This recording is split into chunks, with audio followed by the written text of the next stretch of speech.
All right. Oh, no. Ooh. You got it now? Yeah, let me take the echo out. There we go. I think we got it all fixed. Oh, I forgot that Wirecast updated today. So I didn't change the settings back. So that is my fault. But anyway, we're back. You didn't get any audio at the beginning, but at least you got to see the Smoker Show intro. Welcome to another Smoker Show. We're very, very excited today to have live on location all the way from Naples, Florida, and Naples Vapor. Phil will be joining us in just a few minutes. But first, we do want to thank our wonderful sponsors. They make everything possible here for the Smoker.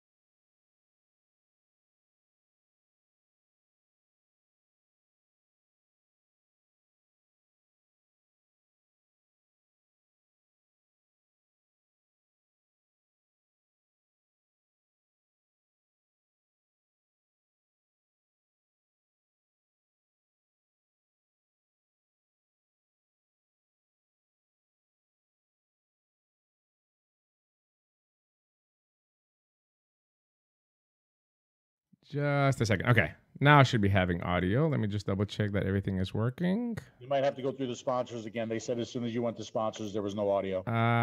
Okay. I think I got it now. All right. So here are the sponsors, of course, Inikin and Joytech, the two big hardware manufacturers all the way from China. We do appreciate them continuing to make new and beginner products and smoker products and MTL products. So we're very proud to have them on board. My Vapor Store, myvaporstore.com is a big online website here in the United States. So no matter where you live, you can get your vaping products. You can use code MTL10 for all the products that are designed by me and Phil. MTL10 will give you 10% off. And our liquid manufacturers, of course, all the way from California, 5 Ponds. They just launched the new red tobacco line. Check that out. Just a really great beginner tobacco line, or for those that, you know, have a really adventurous palate like you do, Phil. Naked 100 continues to make high nic options. Just one of the largest e-liquid manufacturers in the United States. Glad to have them on board. And our newest sponsor, all the way from Mars, Lunar Rover. They have some really good tobaccos. The GLD, the BLK, and of course, if you like flavored product, the Bourbon Peach is one of my favorites from that line. So here are the codes one more time. MTL10 all for My Vapor Store. And we have a new code. Since it's Christmas, we figured we're going to give you a nice code to try out some Lunar Rover e-liquid. Smokers Show, all one word, Smokers Show for 15% off at Lunar Rover. Go over there and try some liquid and follow back and let us know what you think. All right. That's what I had. Of course, our telephone lines will be open here in just a little bit. The telephone number is 215-383-5752. Press 1 when you hear the British lady speaking, and then we'll put you in the queue. If you have any questions or comments, we would love to hear from you. But now, all the way from Naples, Florida, Mr. Phil 𝗃𝗽𝗏. How you doing, Phil? I'm terrific. Are we done with the technical issues now? Yeah, or do we need to go back to Bill Tarling? No, it really wasn't. Wirecast updated to Wirecast 11 today, and I didn't think about it resets the audio things. But yeah, it's working. So that's your story, and you're sticking to it. That's it. That's it. Yeah. What's up? So, Mr. 𝗃𝗽𝗏, welcome back to the Smoker Show. Yeah, thanks. I've said it multiple times. I said it to on Smoker Free Radio. Thanks to Bill, he did a wonderful job. It was a really good episode, really good, lively discussion. And I got a lot of good comments about it as well too. So maybe I'll lose my job here in a little bit. But yeah, I was in Austin, Texas, of course, attending the BTA conference.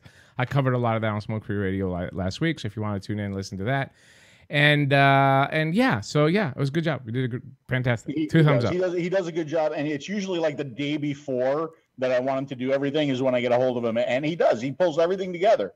And he has very few technical glitches, although he did have a couple last week. He did. Yes. So where are you? How exactly do you equate Lunar Rover with Mars? I'm still trying to figure that out. Isn't it like the Lunar Rover that goes up to Mars? Isn't it like the... No, lunar is moon. Oh, lunar, is it? Moon. Oh, okay. Yeah. I'm sorry. I wasn't very good in space engineering in school, obviously. Look where I'm at. I used to make pizzas for a living. He's from Greece. What are you going to do? I thought that sounded really good actually in my head. It's one of these things where it sounds really good in your head, but it doesn't deliver very well. Yeah. So hey everybody, say hello to Jackie. Hi. Hello. Where are you? Phil? We are, well, first of all, we're not in Naples, Florida. Okay, we are in Cape Coral. The name of the shop is Naples Vapor, though. And we did the workshop here in the past. We're going to talk about that with Jackie. We're going to get some information about Naples Vapor from Jackie. We're going to walk through the process that they take when a smoker comes in off the streets. So a lot of stuff going on in this show, and we do hope that people find it helpful. Yeah, and also we did. Nice to see you again, Jackie. We also did a workshop.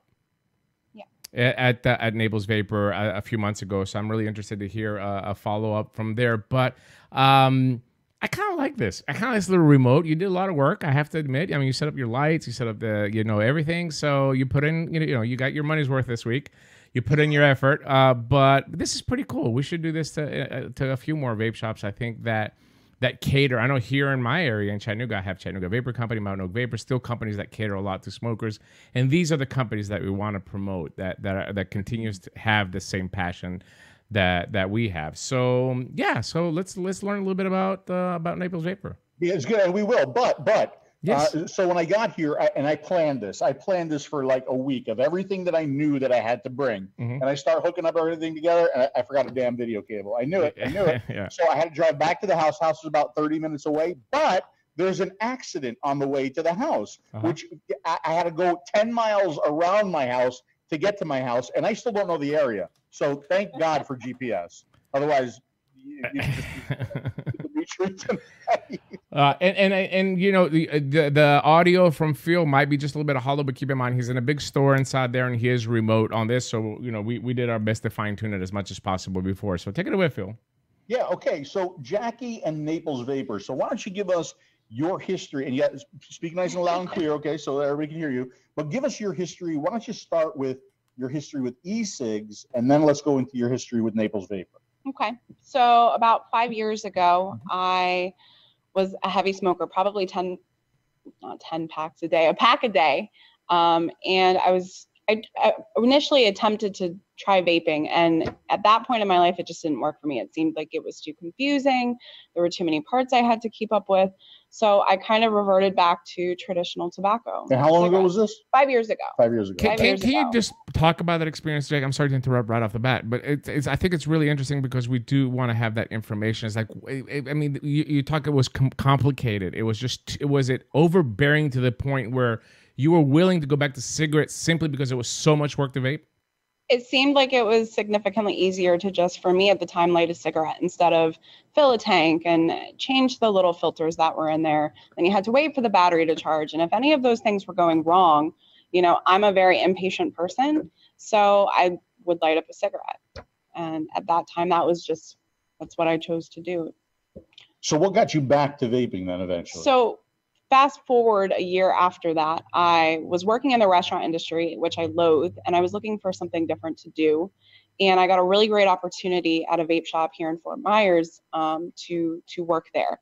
And when I started working there, that was kind of I transitioned into vaping full time because obviously I can't go to work and smell like cigarettes.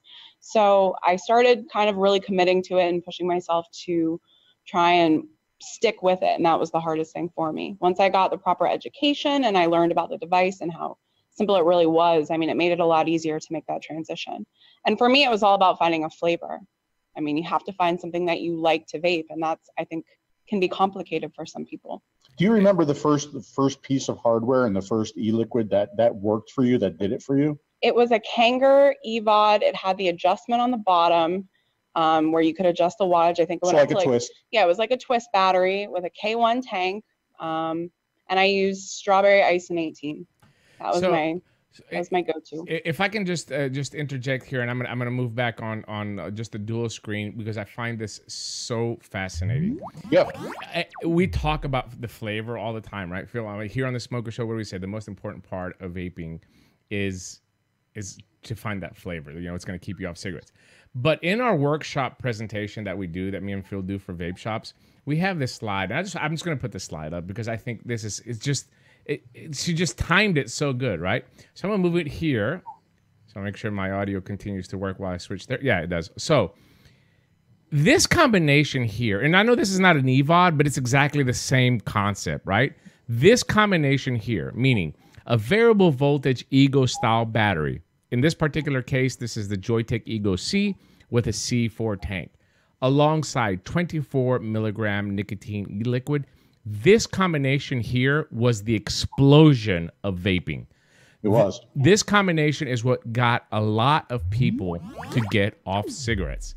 And I bring it up because there's only a few things, I think, in a journey of a product or some innovation that really does a wow.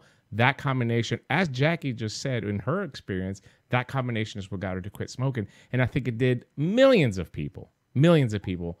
And we just kind of got away from it. We forgot. It did. I mean, that was what was working. That was the whole vape boom. That's when things really got started. That's when we had so many people converting and being satisfied. Mm-hmm. And then I think we lost our way a little bit. Nicotine levels got lower.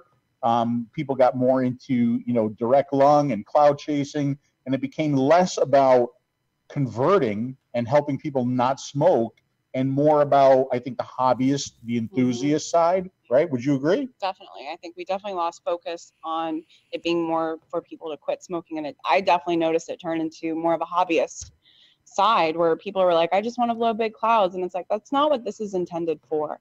I mean, we need to put the focus on helping people quit. Right. And I think it's important that we have both sides of the industry, right? And Dimitri and I talk about this all the time. It's important that we have, the enthusiast side and the hobby, because that keeps people involved too. That keeps people involved in not smoking. But we lost track of the smoker, and I think that's the problem, right? Mm-hmm. We continue to focus on the vapor and not thinking about bringing new customers in, which are the smokers. So how did you get started with Naples Vapor? So the company that I was with ended up selling the company. It turned into a whole debacle. And while I was still kind of with them, I had met the owners of this company, Bob and Ben. And I think that they knew that something was going on crazy with the company. And they're like, listen, if something doesn't work out, come see us. We've heard about you. We know you know your stuff. And for me, I was like, these people are approaching me. Holy cow. Like, I must have made an impact in somebody's life to let them, so they knew who I was. And it was really a compliment. And about a month after that, they ended up giving me a call, and they gave me a really good opportunity at one of our other locations. And it kind of went downhill from there, or uphill. Uphill, Not downhill. But I've been I've been with Naples Vapor for 3 years, and working in the industry for 4. So. Okay. And how long has Naples Vapor been around? So Naples Vapor, our first location opened 7 years ago, and we have just been consistently growing since. And how many locations do you have now? We have 8 locations right now. 8 locations. Do you know how many employees you have total? About 14, 15. 14 or 15. Yep. That's across all the locations? Yeah, across all. And which location are you at? I'm at our Metro location in Fort Myers. Okay, so we're going to talk about, getting off of cigarettes and getting onto vaping. So go see Jackie. Phil, I've got a telephone call. I don't know if you want to bring it in right now. It's a 918 number. I'm assuming that's Florida. I don't know if it's somebody that we're expecting or not. I don't know. Do you want to bring it in? Yeah, you want to? Sure. We've never taken a call this early in the show. We have not, but I don't know. I don't know if they're, well, they just dropped. So I guess they didn't, I guess they got scared. They got cold feet. So continue. All right. So we talked about locations. We talked about your history. Why don't you, I'm going to take this camera. We're going to switch to this camera, and I'm just going to kind of show you around the shop here and talk about the layout and how everything is laid out. We'll talk about the Inikin counter behind us. So let's get a little shop tour here. And when I do this, talk nice and loud so that, because this is my microphone and my little mobile camera here. So here we go. I should be able to go right here, and I should be, oh, that didn't do it. I should be able to go here, and I should be able to go here. Did that work? Did that work, Dimitri? It sure did. I'm sorry, I was muted. All right, terrific. All right. So I actually, yeah. Why don't you? But just talk nice and loud, and I'll follow you. Hi. Okay, there you are. Hi, Jackie. Hello. Okay, so walk us through. Actually, start down there and talk nice and loud. Okay. All right. So we have a pretty big store, and it kind of moves down the line as far as the advanced products to beginner products. So down this end, we have more of the box mods and the starter kits with those, or just the bundle kits that they offer. And when you work your way over here, we have our tanks. We have a huge tank selection to definitely find something for someone, depending on what they're looking to get from their tanks. And then work our way over here. We've got kind of all of our basic beginner starter kits. You've got your ego pens, and then single battery units such as the 𝘃𝗽𝗲 It's kind of that section right here. And then the lovely 𝗃𝗽𝗃 display where we have our 5-step process. You know, we have 5 devices that we try to graduate people into when they're going through their journey. Okay, Dimitri, remember 5-step process. I want to talk more about that, okay? Sure, absolutely. But here's the 𝗃𝗽𝗃 section. So we see an EQ there. We see the 𝘃𝗽𝗃. We see the 𝘃𝗽𝗃. Here's the 𝗃𝗽𝗃 T18s. More 𝘃𝗽𝗃s, more chromas. You got the protons. So pretty much everything. You got the Z tank back, or the Zenith tank back there, the T18 tanks. The Aries. The Aries. That like the rebuildables. Terrific. Now talk to us about the e-liquids that you have here. By the way, before we get into that, Phil, Yeah. can I ask a question while we have Jackie there on the equipment? Sure. How much, Jackie, do you have? I mean, I know you got a good balanced customer of new customers and advanced vapors that have been customers for years to you. How much do you believe that your customers follow the trends and the hypes? Like, how often do you have people coming in saying, oh my God, I just saw this on Instagram, or I just saw a YouTube review of this. Do you have this product? I mean, we try to stay on top of the trends as much as we can, but for us, it's, you know, as far as with the customers, they trust what we bring in as quality. I think what differentiates us from other companies is that we're not one of those companies that just brings any and everything in just because it's on the market. We try to really do our research in what we're bringing in and make it be quality for the customer, because if we sell crap, I mean, they're going to come back and they're going to have issues. It's important though for the customer to trust you. It's important for the shop to lead and not let the customer dictate. And this is something that I hear all the time from the vape shops. They're like, well, if I don't bring it in, the guy down the street brings it in. Well, that doesn't necessarily translate into a happy customer. You know, you can't just keep bringing in product because it's the hype. So the reason why I bring it up is that there is a way for the business to exist and have a good business model and be profitable by setting the trend as a shop, meaning that you're going to test out the products, you're going to be sure that the customer's going to get it and not have any issues, instead of just bringing something without testing it at all just because it's the latest and the greatest. Right. And that goes in correlation not only with our products, but our liquid as well. You know, we're not just stocking our shelves with any and every e-liquid. You know, it's definitely a process to make sure that we're bringing quality in. And that's something that we strive for, you know, across the board with our company. Well, that's a good segue into the liquid. Move it along, Yeah, Phil. so talk to us about the liquids and what you have. So let's start down there. Okay. So over here, we have our Naples Vapor Black Label series. It's a same quality as premium e-liquid. It's a 70-30 blend, and we carry it in 0, 3, 6, and 12. There's all sorts of flavors. I've got fruits, candies. We have a couple menthol options, dessert flavors. So definitely something to pique somebody's interest. I mean, Why don't you do me a favor? Grab me one of those bottles, because I want you to see the labeling on these bottles, Dimitri. Any bottle will sure. do. I'm excited to see it. There we go. So I hope you can see that. Look at all those cartoon characters all over that, huh? Yeah, and again, I find it ironic when I hear from vape shops saying that they need to bring these bad labels in because this is the demand, or people want this, or because I don't believe. I mean, you have an entire wall of liquid that's a line that obviously is selling for all your shops. Okay, extremely well, right? Yeah. I mean, it sells very well. You wouldn't have hundreds of bottles like you have back there on the shelf for a product that didn't move. And there's not even a picture of a food on the label. Nothing. Right? So super blank label, you know? Yeah. So I find it weird when people tell me this, and Phil, we hear it all the time, like, oh, you got to have the flash and put it on the shelf and all that. And if the liquid is good, people are going to try it. That's at the end of the day, that's all that really matters. Mm-hmm. Right. Right. Absolutely. Yep. So that's just the premium house line. Correct. Right. So what else do we have? Line. So moving this way, this gets a little more in depth to the other liquids. We have a whole wall of premiums to accommodate, you know, people that have flavors that they're specific to that they don't like with our black label. We carry those in 3 and 6 milligrams. And then to the left of that, we have some more of our black label, and then our house liquid. It's a 50-50 blend. We offer 0, 6, 12, 18, and then our tobaccos and menthols we offer in 24 milligrams. So did you hear that, Dimitri? 0, 6, which is 12, 18. And then in the tobaccos, you're up to 24. Yeah, tobacco and menthol. Yeah, that's pretty amazing. I don't know how many vape shops in the United States carry 24 milligram, but I guarantee you that it's probably less than 10% right now.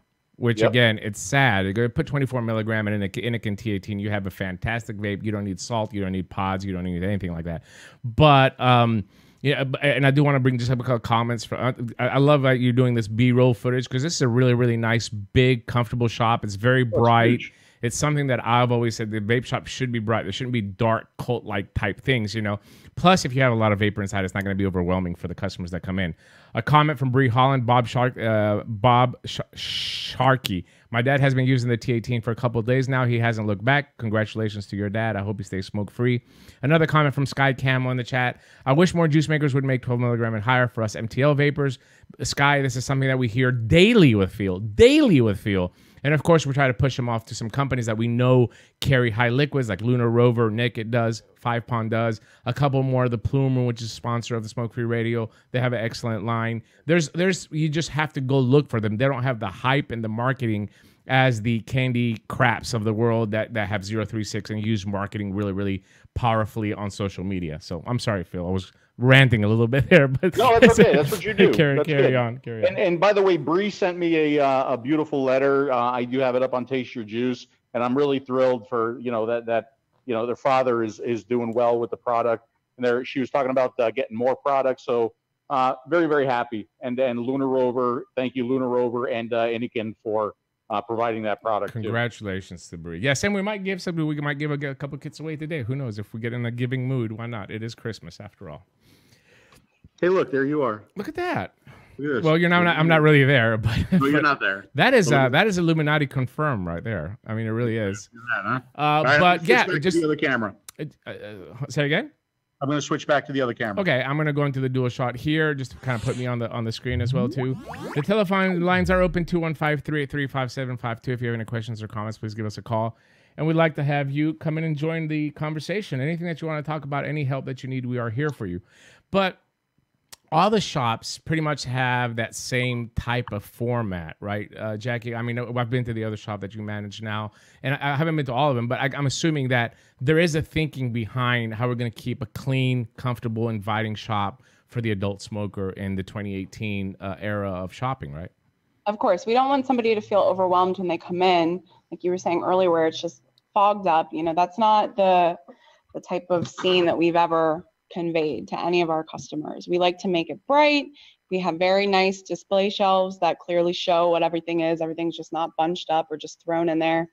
We try to keep it as new vapor friendly as possible, so they're not overwhelmed when they come in.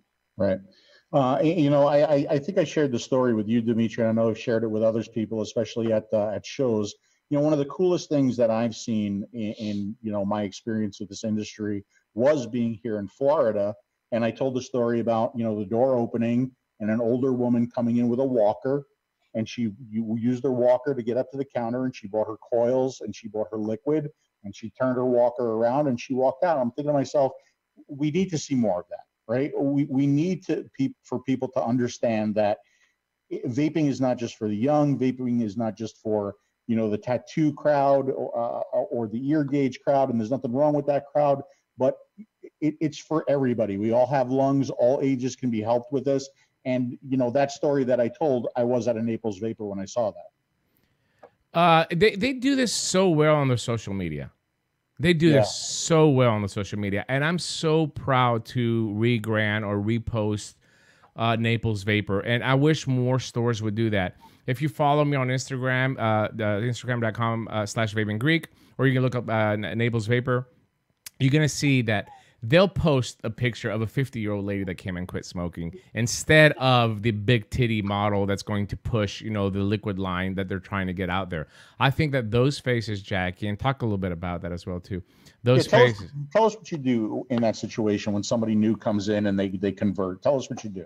Well, when somebody new comes in, obviously we walk them through the whole process, which I'm sure we'll go over. Oh, we're definitely But as far as to piggyback back on the photos that we're posting, we really wanted it to be just real. I mean, no offense to the gorgeous people that promote these products, but the average person isn't going to look at that and be like, oh, I have to do it now because they're using it. If they see more people like them that are, excited that they're starting this process, and they read, when we put our little comments on the photos of how, you know, Mary's been with us for 5 years and a loyal customer, we've kept her off. Like that to me speaks more volume than some of the other publicity with different companies. Sure, but again, the models and all that, they're great for the existing vapor, the advanced vapor that knows what it is. Yeah, of course, nothing against them, but I just don't particularly think, again, this is the smoker show. This is tobacco harm reduction. I just don't think that the smoker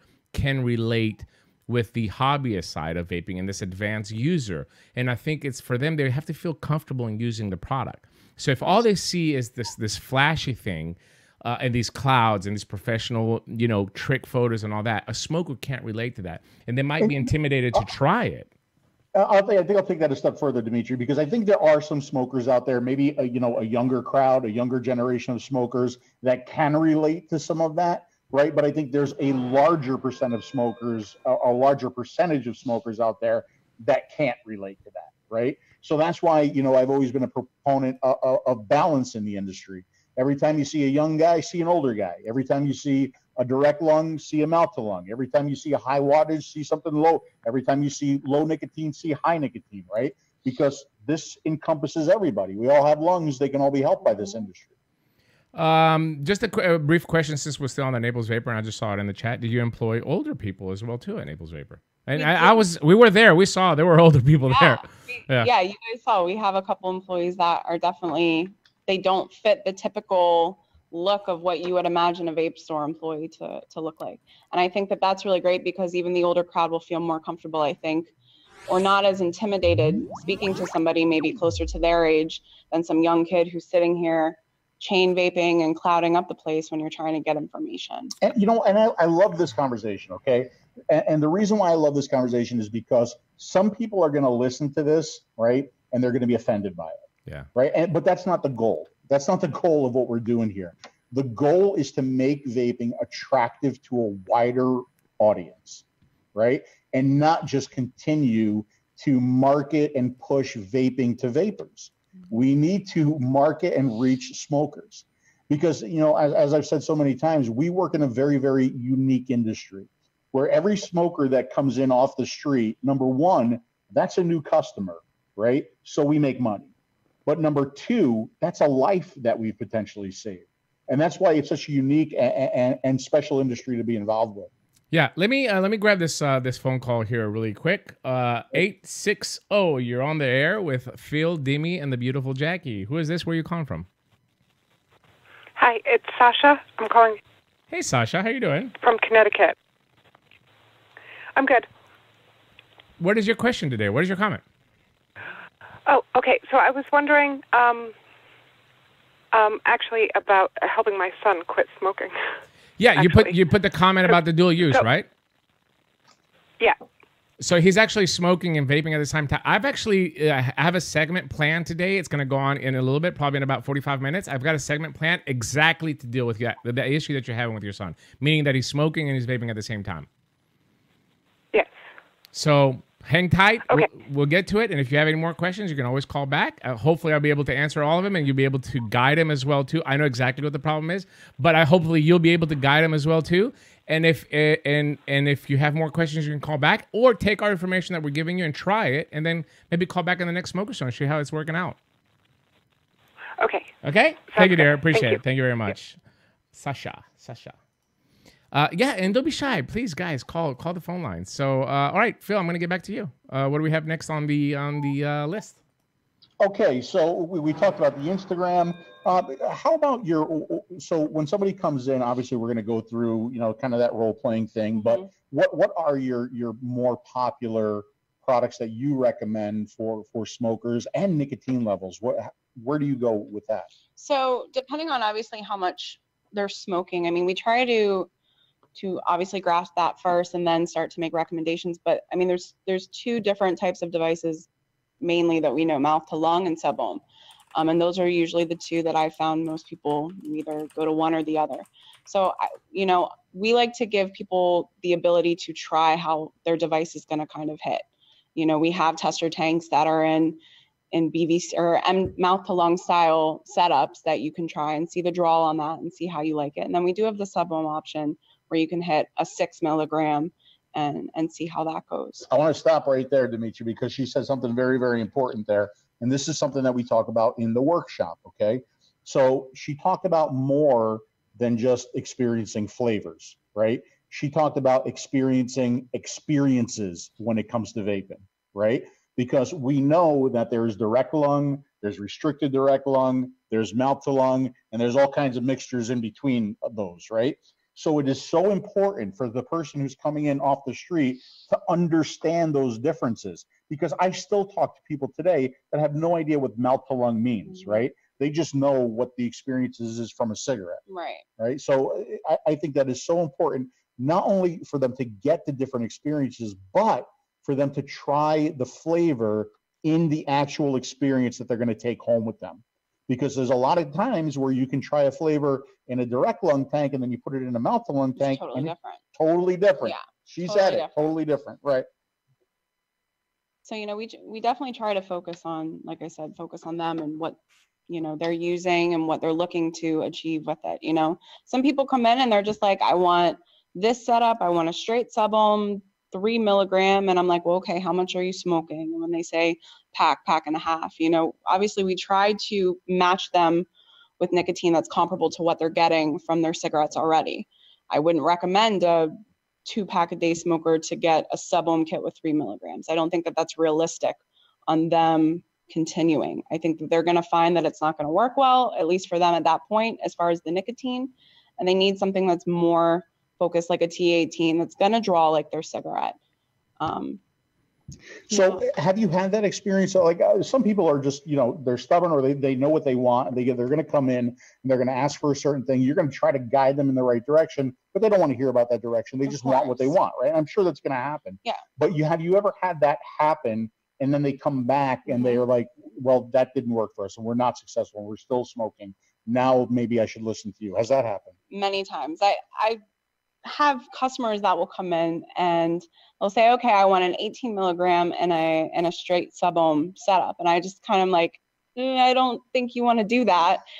I don't think you'll enjoy that. And they're like, nope, I know what I like. And I'm like, listen, let me just give you my recommendation. You can do what you'd like, but I would highly advise against running that high of a nicotine in a 𝗃𝗵𝗲 setup. If you want to run that, then why don't we put you in something that's more designed for that nicotine strength, and then work your way down instead of just kind of jumping in. And some people will not listen to the recommendation, and then I usually see them a day or two later, and they're like, I should have just listened to you. I should have gotten the lower nicotine.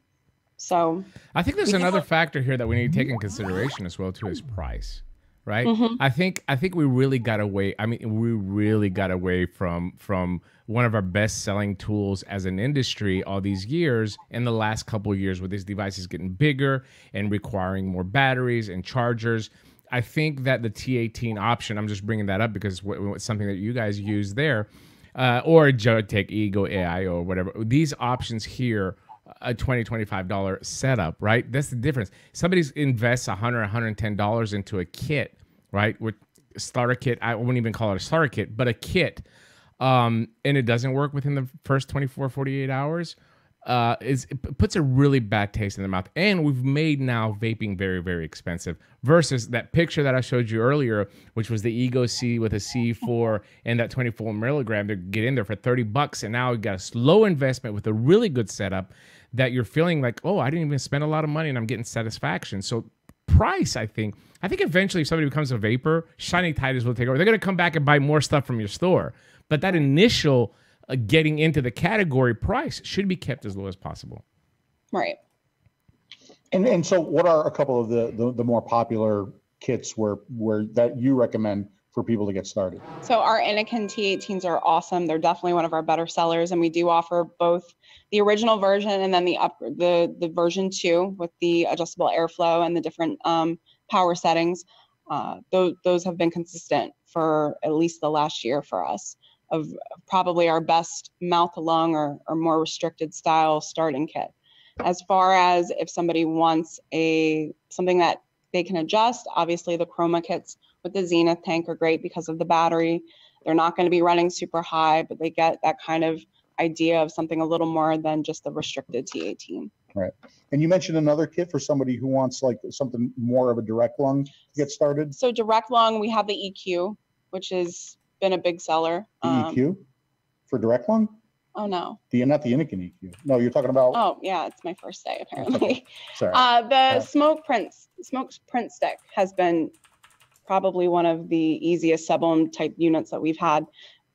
It can be overwhelming to have a device where somebody has to adjust wattage when they're new. And the nice thing with that device is that you're just pushing a button.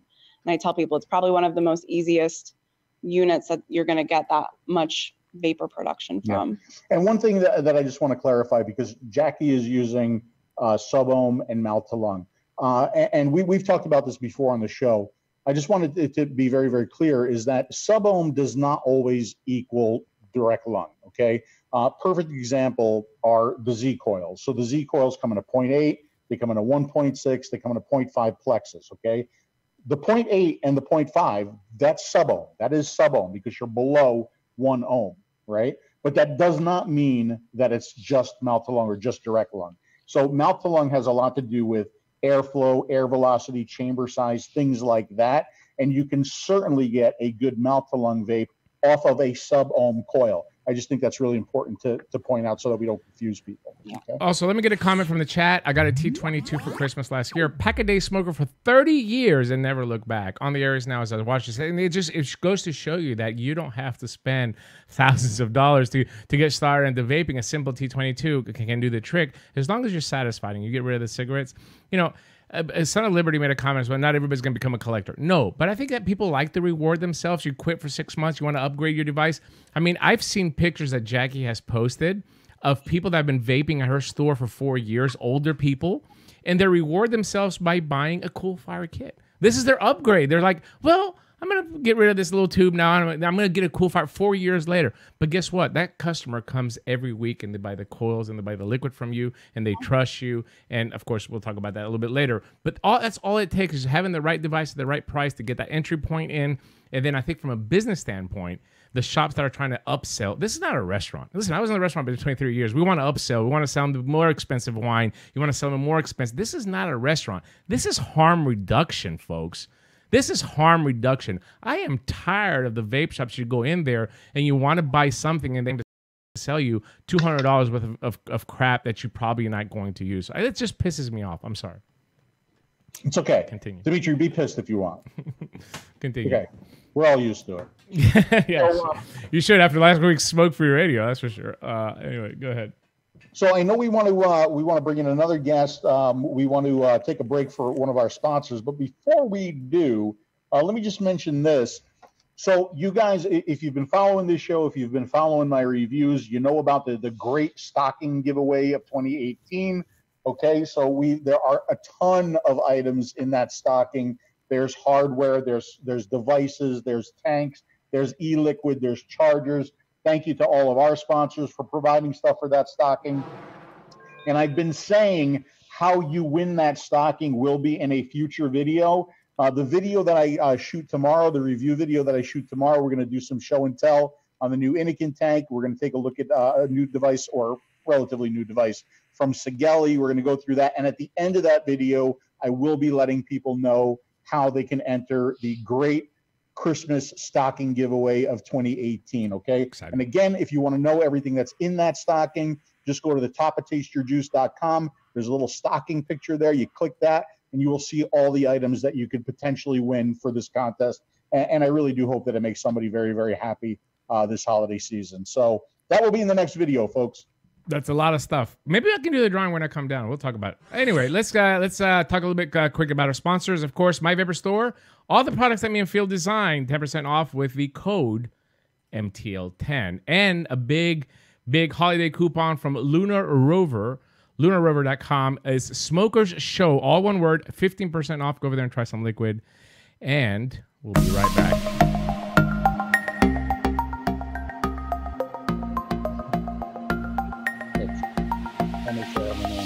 Mute.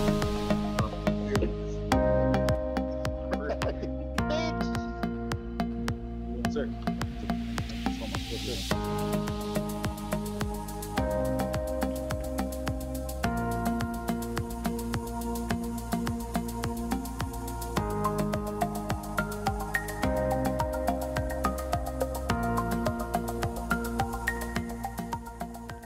right, and we are back. Look at that. What happened to Jackie? What happened to Jackie?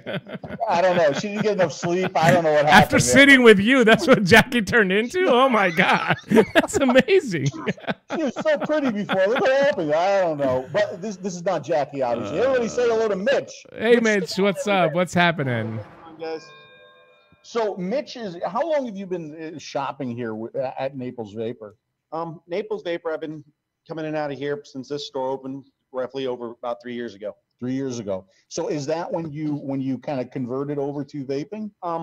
It's pretty much when I converted almost 100% because they were more driven to satisfy the need of what do you want to vape with? How do you want to vape? I love that. And you were a smoker before that? Yeah. Okay. So how long did you smoke for? Probably 15 or so years. 15 or so years. Yeah. And what got you interested, or even how did you even find out about vaping back then? Probably about, I'd say 5-6 years ago when vaping really kind of hit the scene for this area. My employer was, all right, no smoking in the shop, no smoking in the shop. So I was like, you know what? All right, I'll look into it. But the problem was for me is, I'll say it, I was a 𝘃𝗽𝗲 𝗦𝗵cie𝘄 guy. I like that nice, good open hit, a clean feel of a good flow of a cigarette. I didn't like the C4 tanks. Okay. They were too restricted. It was trying to pull a golf ball through a straw. Okay. And that was the biggest thing for me. So then when the 𝗀𝗵𝗲 world started, the build your own coil started, things like that, it was like, all right, yeah, maybe I'll get into it, but it's still, there was that transition. And then Naples Vapor came around. They got the name out there. The Pine Island store was kind of the first one I went to and started learning a little bit more about it. And then I came in here when they were opening up, and it was a different hit. It was not just, all right, here's all this money that you have to spend. It was, what do you need to get you there? And they had the small kits, the easy grab and goes, the juice. I mean, even for them back then, it was basic. So this has been like a philosophy of Naples Vapor then, like kind of from the start, is how do we convert people? What is the correct device to get you to not smoke anymore? I would say so, because I mean, that was their big thing for me is I'm an automotive technician. I've got greasy hands. Okay. A dripper for me isn't a good idea because I got tranny fluid, oil, brake fluid, antifreeze all over my hands. And I got to take my cap off. All right, now I got to go to the bathroom. I got to wash my hands. I got to pull off the cap. It's might as well be out back smoking a cigarette. Yeah. For the tanks, I throw a coil in. I go to town. I enjoy it. I need a quick hit, grab it off my toolbox, take a couple puffs, right back to work I go. So do you remember so who did you work with here? Do you remember who it was? The first person that kind of helped you and guided you? Was it Jackie? Actually, no, it was Bob and Ben were really the first ones I talked to when they were first opening up, because that was when the owners. Yeah, they were more driven because it was the new store. It was come in, check it out. I saw it. I was like, I'll go check it out. I'm on my lunch break from work, go and talk to them. And then outside of them, the main people I talked to was Rui. Rui helped me a lot. I come in, and now with Rui, it's easy because it's like, all right, Rui, I need a different flavor. I got to mix it up. My regular flavors aren't working. What's good? So I've always had an easy go with them. Jeff's the same way, and even Tyler. I come in, I need something different. All right, yeah, I know what flavors you like. Try this. Good.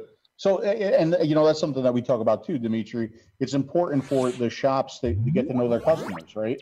And to understand. It's almost like a bartender. A bartender knows what your favorite drink is, right? I like to call him a cessation specialist, right? Cessation specialist. Yes. I love it. Yes, I think that the responsibility that the vape shop employee has is huge. And it goes to show you that loyalty is rewarded. If you help somebody quit smoking, they're going to become loyal. And if they're loyal to you, there's no reason for them to shop elsewhere as long as you continue that same service as the journey of the vapor evolves. Where Mitch is today is not where he was at 4 years ago, but that evolution that he's gone as a vapor has carried on to the employees at the store. And he gets the support that he needs. He gets the products that he needs. He's happy. He's not smoking. And I think that you probably, I might be wrong, I guarantee you that I'm not, you've brought a lot of people into that store. Oh, yeah. Friends and family, right?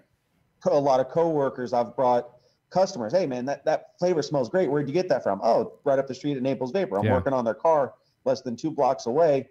And they're like, all right, well, can I walk there? It's like, yeah, just jump on the sidewalk. 10 minutes, you're there. So that's been a plus side for them because it's like. So, I mean, what about people that that smoke? Did they see what you're doing and say, hey, what is that? How do I get involved? Is it good for me? I mean, did you get questions like that? Oh yeah. Yeah. Oh yeah. I mean, I'm a motorcyclist. I like to ride, and a cigarette was a pain in the butt because you light it at a stoplight, 2 or 3 puffs, lights green. All right, now for one, I'm having to throw a cigarette on the ground. Now I'm littering and not helping our environment. Right. The vape, you got it in your pocket, you got it in your jacket. Convenient. You're sitting at a stoplight, you take a couple puffs, you put it back in your pocket, light turns green, you're gone. Also, I do want to bring this up because I do hear all the time, especially when we do the workshops, where do we get new customers? Like, where do we find smokers? Mitch is the perfect example of a walk-in billboard. That's why it's important for you to have the products in your vape shop to convert smokers in order to create more customers. That's how you bring loyalty. We're not a big tobacco where we can go out there and get billboards and get race cars and market our products constantly. We can't do that. So the biggest tool that you have is word of mouth. And word of mouth is created when you help a person quit smoking, period. They'll bring you 10 customers. I'm sure, Mitch, over the years, you've brought way more than 10 customers for the shop. And this is how you create loyalty to the industry, to the product that saved your life, and, of course, to the store that you're shopping at. So you're a smoker and a Camel smoker. So did you notice health differences when you? I want to talk about your dual use, but like once you became a full-time vapor, did you notice any health benefits or differences? Yeah, not hacking a lung up in the mornings. I mean, there you go, right? So that was something that happened to you? I mean, smoking in the mornings was all right. Yeah, I wake up, I'm hacking. All right, first cigarette, it's just all right. It calms the smoke, the cough, and then you get that cup of coffee, a cigarette. It's like, all right, yeah, cool. Now it's in the mornings lately, it's been in the 50s. I don't have to go outside. I just go to the kitchen, brew up a cup of coffee, grab my vape, sit down on the couch, watch a little news, get ready for work. So you feel better. I mean, oh yeah. Do you remember when you were smoking the Camels? Do you remember in the morning you would take that first deep breath and it would like kind of hurt, right? And now that's kind of what started the cough, because you got to get that first deep breath and it's like, all right, my lungs didn't want that. Right. And that doesn't happen anymore. No. All right. So did you dual use for a while? Yeah, I mean, it was hard to transition because I was a menthol fan. Okay. To this day, I still have a hard time finding a good menthol flavor. Really? I can hook you up, brother. I can hook you up, brother. I tell you that. The flavor that's gotten to my menthol hook is the Sub-Zero here. Okay.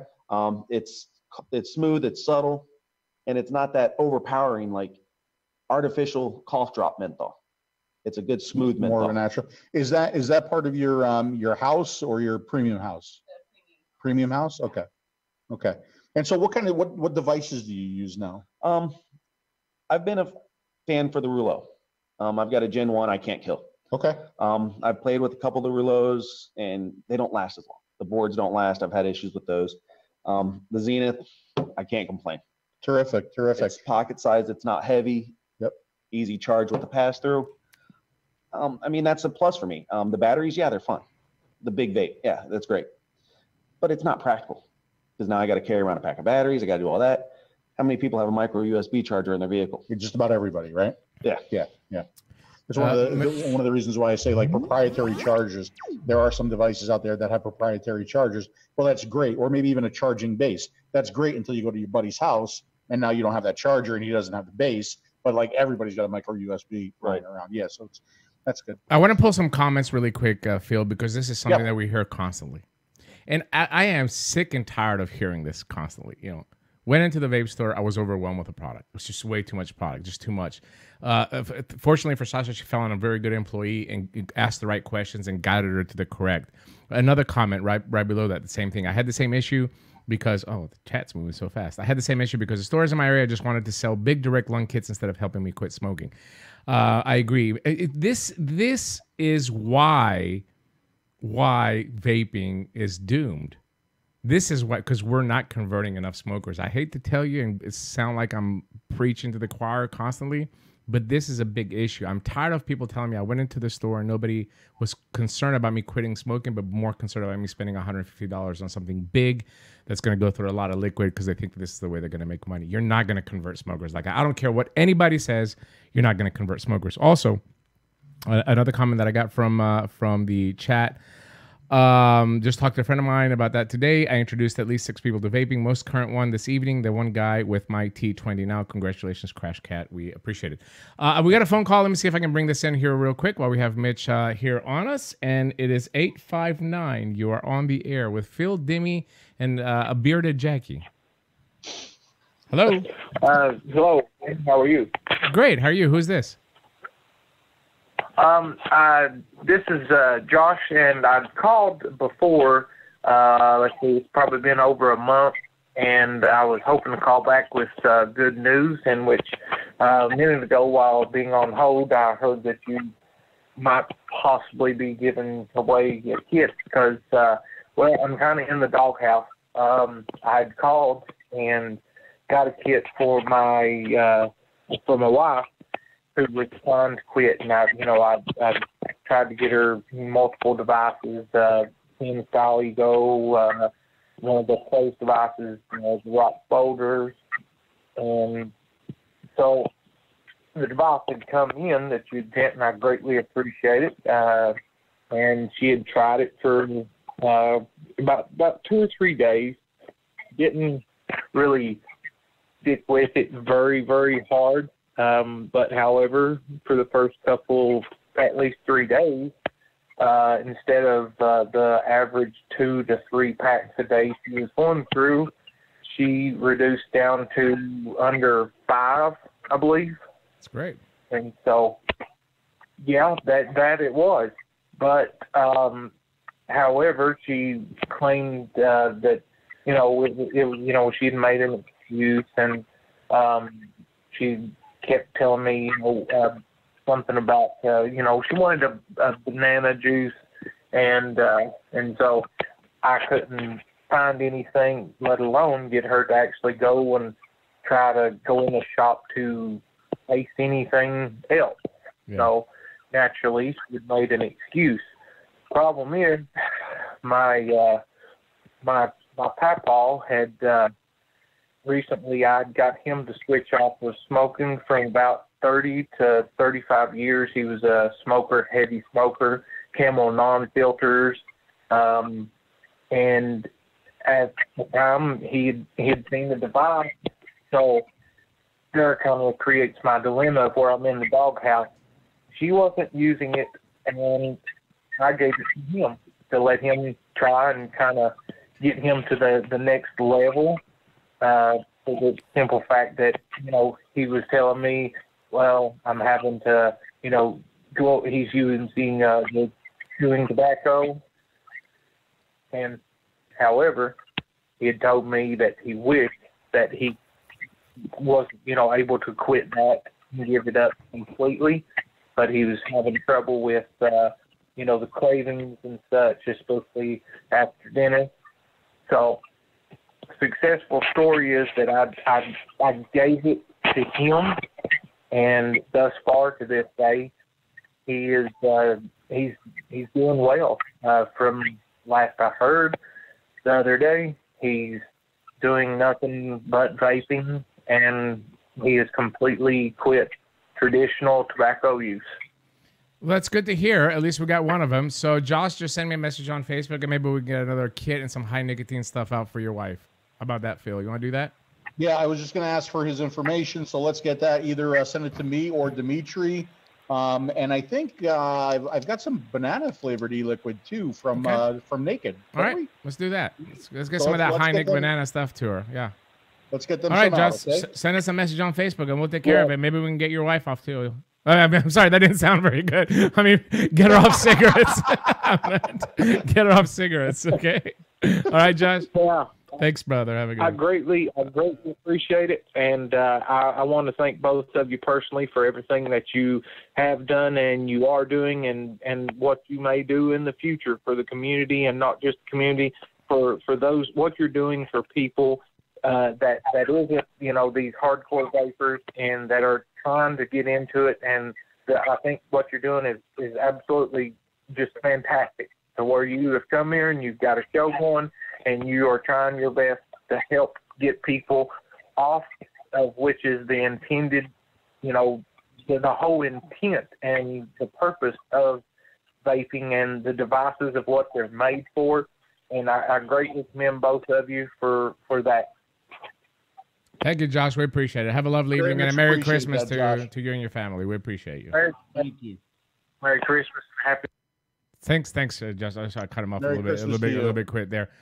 Just another one really quickly, Phil, while I have him here. 832, you're on the air with Phil, 𝘃𝗍𝗵𝗲, and Mitch. Wow, we never get this many phone calls. Gentlemen, good evening. Good evening. How are you both? And I just wanted to call in real quick and just say thank you to you both 𝘃𝗍𝗵𝗲 and Phil. 2 years ago, I was robbed in my driveway for my Snow Wolf. It was stolen from me at gunpoint. Wow. I'm in Houston, Texas, is where I reside. So I quit vaping. I stopped. I had been vaping for about 3 years at that point and had just stopped dead. Went back to smoking. My daughter was born, and I came to a startling realization. I'm dying. I'm killing myself early before my child, right before my child dies. What am I doing here? So I turned around and made the decision that I was going to go back to vaping. I still had a few other devices that I had accumulated over time and over the years. And about a little over a week ago now, I went back to vaping 100%. I quit from smoking cold turkey, went right back to vaping. Fantastic. And I think it's the best decision that I've ever made. And I want to say to both of you, the ambassador of pink and the engineer of engineers of e-cigs, Phil, thank you both for the reviews and the work that both of you do to keep people informed as to stopping smoking and the best way to do that, which is vaping. And I wanted just to say thank you guys for everything that you do across your YouTube channels, your Facebook, this show. You guys are a real, foundation in this community. And, we really, I know I really appreciate what you guys do. And I know the folks there in that brick and mortar shop really appreciate what you guys do for this industry and the advocacy that you guys push forward with on a daily basis. You guys live it. And there's very few that can say that they live it. I don't see guys, and I won't name names, but there's a guy with a great big beard that's on YouTube that doesn't do enough for advocacy. There's quite a number of people that just use vaping and e-cigs as a platform for entertainment and not a platform for advocacy. And the both of you really prove that the advocacy portion of this is more important than the entertainment factor. So thank you guys so much for what you do and for keeping a guy like me to go back, because I'm hard-headed as could be, guys. You sound like it. I'm as hard-headed as they come. So thank you. Thanks, brother. We appreciate that call. That's really First of all, let me make this recommendation. Anybody who's out there listening, if you're going to rob somebody at gunpoint, don't go for a Snow Wolf. Go for something a little more high-end. For real. That's what I would recommend anyway. How dare people? But yeah, that's just really nice of you to say that, and we appreciate it. We hope you have a smoke-free rest of your life, and a Merry Christmas to you and your family, and for your kids. Thank you, gentlemen. Merry Christmas. Thanks, Happy brother. Hanukkah to you both, and have a great night. Thank you. There he goes, everybody. That's just a touching story. And seriously, I mean, why would anybody do that? I mean, I can see if it's a stab wood, like a $600 wand. Some comments really quick, Phil, that are piling up a little bit here. Coming up on 60 days. This is from Dennis. He actually sent me an email. I just want to briefly, I'm just going to read it here. I started vaping over 2 years ago. But within the first year, I was diagnosed with COPD, but was told by my doctor down here in Texas that he would much rather vaping than for me to be smoking cigarettes. Congrats on your doctor for saying that. I am now working on my 3rd year, and every day I feel so much better, but I still have that damn disease. But as he stated to me, although you had been smoking and now you vape, your lungs sound like you have never picked up the first cigarette. So congratulations. That's really, really nice of you, Dennis. And I hope that your health continues to improve. I keep trying to get my mom off cigarettes. The only effect she's having is my vape collection is growing. Hey, that's not a bad thing to happen. But anyway, carry on, Phil, so we can move on to the next segment. No, that's terrific. Well, I mean, do we have any other questions for Mitch? I mean, Mitch has been sitting here quite patiently. And I'm sorry about that, Mitch. You know, we did have those phone calls that came in, and I just wanted to make sure that we get him through. But I do love the fact that you look like you're a happy guy. You know, I think that people don't realize that vaping is so much more than the act of getting rid of cigarettes. It creates a community. It creates friendships. It creates a place of support. And you look like you're a happy guy, and I think that sometimes we just don't take that as much in as value as it has. And I'm really happy that you joined us tonight. How long did you dual use for? Probably about a year and a half. Year and a half. And what finally got you over the? I mean, because a year and a half dual use is a long time, right? And you know, my fear with somebody dual using for that period of time is that they go back to smoking full time. What was it that finally did it for you? The right device and the right flavor. That was it, right? That was it. I mean, flavor is so damn important. Well, the flavor, but I mean, if you don't have the right device, the flavor's not going to be there. Right. You can have a great device. Yeah, that's you bought this nice tank. It's $80, but the flavor's horrible. Yeah. And then you're burning through coils every 2-3 days. And I get that one a lot from friends of mine. Man, I got this great juice. I love this flavor, but I'm going through coils every 2 or 3 days. And it's like, yeah, let me hit it real quick. And I hit it, and it's just sweet. Yeah. And I've learned through the experience the last couple of years, the sweeter the flavor, the harder it is on my coils. Oh yeah, for sure. Yeah, the sweeteners absolutely do that. They're going to gunk up your coils. Now, when you vape, like, you know, just in your personal life, are you more mouth to lung? Are you direct lung? Do you go back and forth? Or do you have like a wide variety of product? Well, I mean, it all depends on what I'm vaping on. If I'm on the Rouleau with, I think I got the 𝘀𝗽𝗲𝗿𝘀 crown on it. It's a bigger hit. It's just 1 or 2 nice little hits. It's subtle flavor. It's got the 𝗃𝗏 from here. It's just a hit. I don't even know really how to describe mouth to lung and all that. It's just, I vape on it. Right. I enjoy it. And you know what? I like that. I like the fact that, you know, maybe he doesn't understand mouth to lung or direct lung, or maybe you don't even have to care, right? Maybe you just have to be satisfied and not smoke anymore, right? Absolutely. Absolutely. Yes. So, all right, let's take a quick break. And, but I do want to thank Mitch. I mean, because Mitch came in here, you know, on his own time. Yes, thank you, Mitch. I appreciate it. Kind of give his story and his journey through this. So, Mitch, thanks very much, man. I really appreciate it. I really appreciate it. Thank you. Make sure you give him that $20 that we agreed on the 𝗀𝗃 plug, by the way. Just want to make sure I will. I'll give him 25. All right, we'll be right back.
All right, and we are back while Phil is opening up another energy drink. I'm not gonna sleep at all tonight. I'm serious. You're starting to shake a little bit, buddy.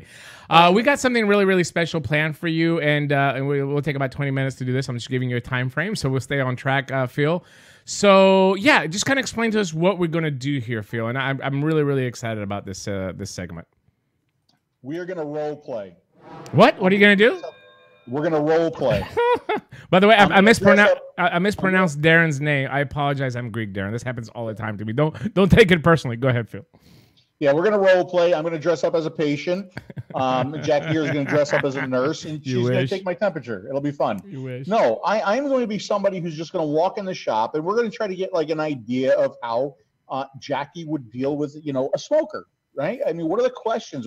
What's the interaction before we come to a product and a juice and a flavor? Okay, so that's what we're gonna do. All right, very excited. I'll count down. I'll be like the director, and 3, 2, 1. Let's do it. That was quick. Are we on? I guess we're on. Are we on camera? I think we have to do God, this. I'm so nervous. All right. Hi. So I heard about this vaping thing, and I see people walking around with these vapor. I have no idea what this is all about, but I do know that smoking is not good for me. I know it's not healthy. Everything that I read, everything that I see, it's not healthy, and I want to give it up. Okay. Can I use this to give up smoking? Of course you can. How much are you smoking right now? Well, I mean, is it safe? So I like to tell people the biggest difference between traditional cigarettes and vape liquid. Traditional cigarettes, you're going to get all your carcinogens and all the extra chemicals and stuff in there. With vape liquids, it's usually just 4 main ingredients. You have your nicotine, which is controlled. All of our liquids come from a clean lab. So it's consistent. You're getting specific amounts, and you have the ability to lower your nicotine. You have vegetable glycerin, which is basically food grade quality. And that's what produces your cloud vapor. Propylene glycol and flavoring. So four ingredients compared to thousands of carcinogens. I think it's significantly a bigger difference as far as for health. Okay. All right. So yeah, I'm interested, but I mean, I have no idea where to begin. I mean, I see, you know, all this stuff and all these liquids, and what do I do? Go look at what we have. Okay. But we have to do it here, though. We have to do it right here? Yeah. We're going to stay here. Otherwise, the camera, I mean, yeah. Sorry, the camera. All right. So pretend like we're over there. Okay. Okay. So we have 2 different types of devices, or 2 different routes pretty much that you can go that we kind of focus on. We have something called mouth to lung, which is going to hit similar to a cigarette. It's going to be that tighter draw, more restricted. You're not going to get a lot of cloud production, but it's going to hit pretty much the closest thing to your cigarettes. Okay. And then we have bigger devices that put out more vapor production. They allow you to drop your nicotine initially, so you're not using as much, and it's still going to be satisfying to you. Okay. Can I try both of those methods? Yeah. Okay.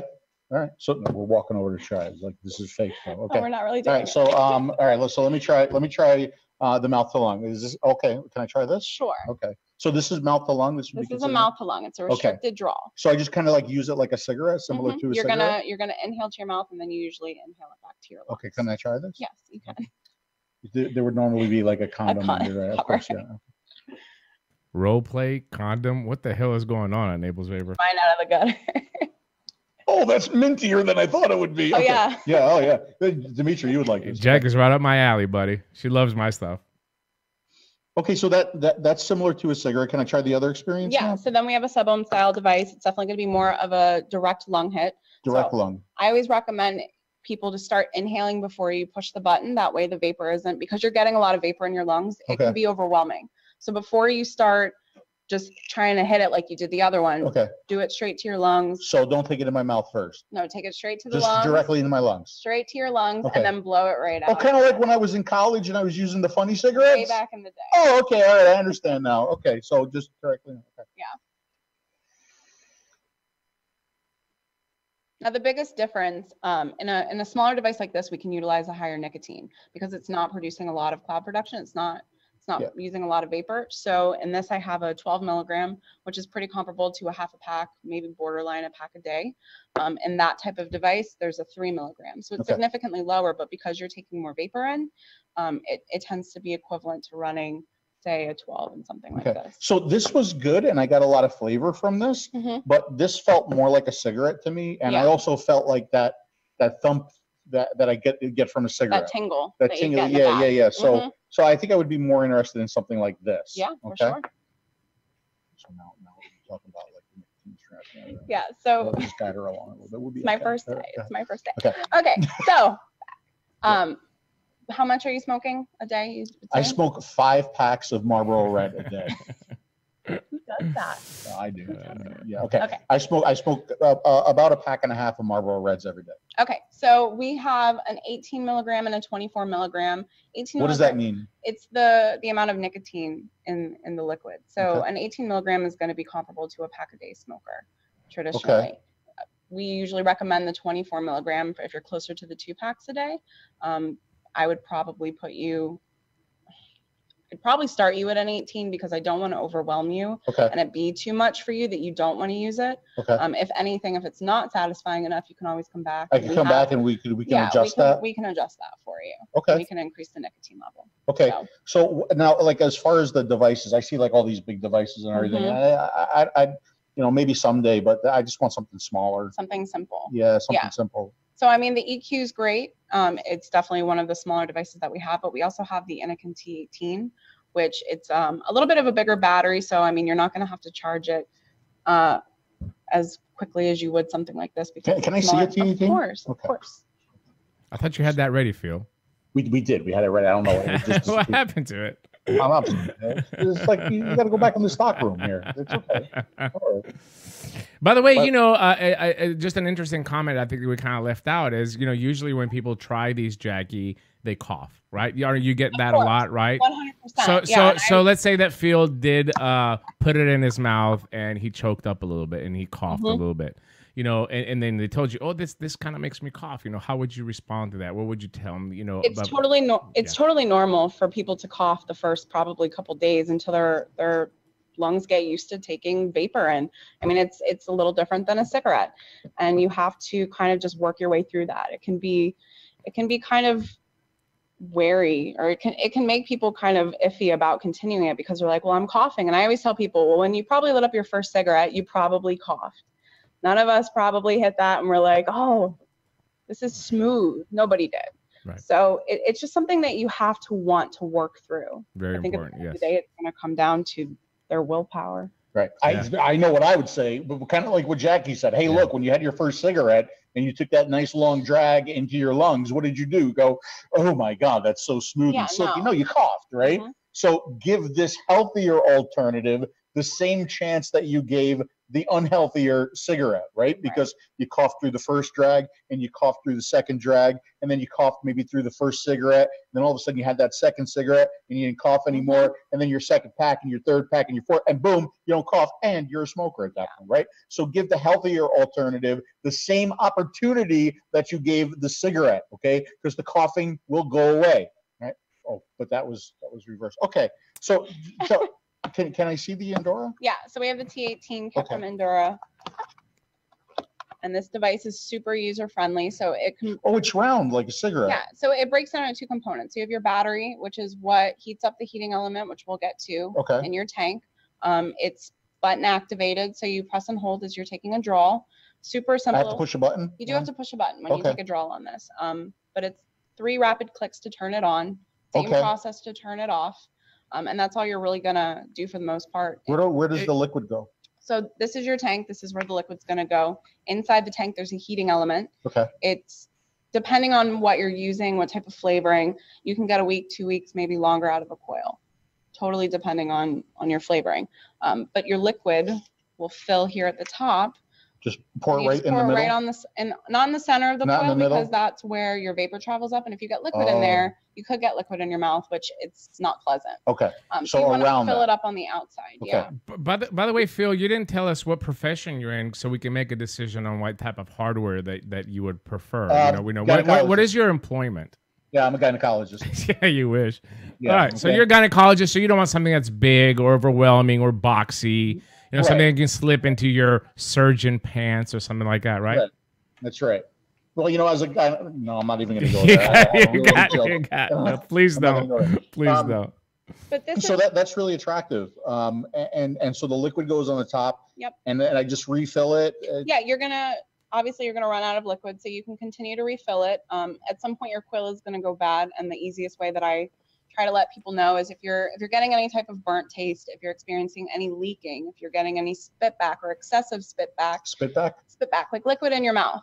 Oh, okay. That could happen? That could happen because sometimes when the coil wears down and the cotton starts to burn off, if it's not... What cotton? There's cotton on the inside of the coil. Oh, okay.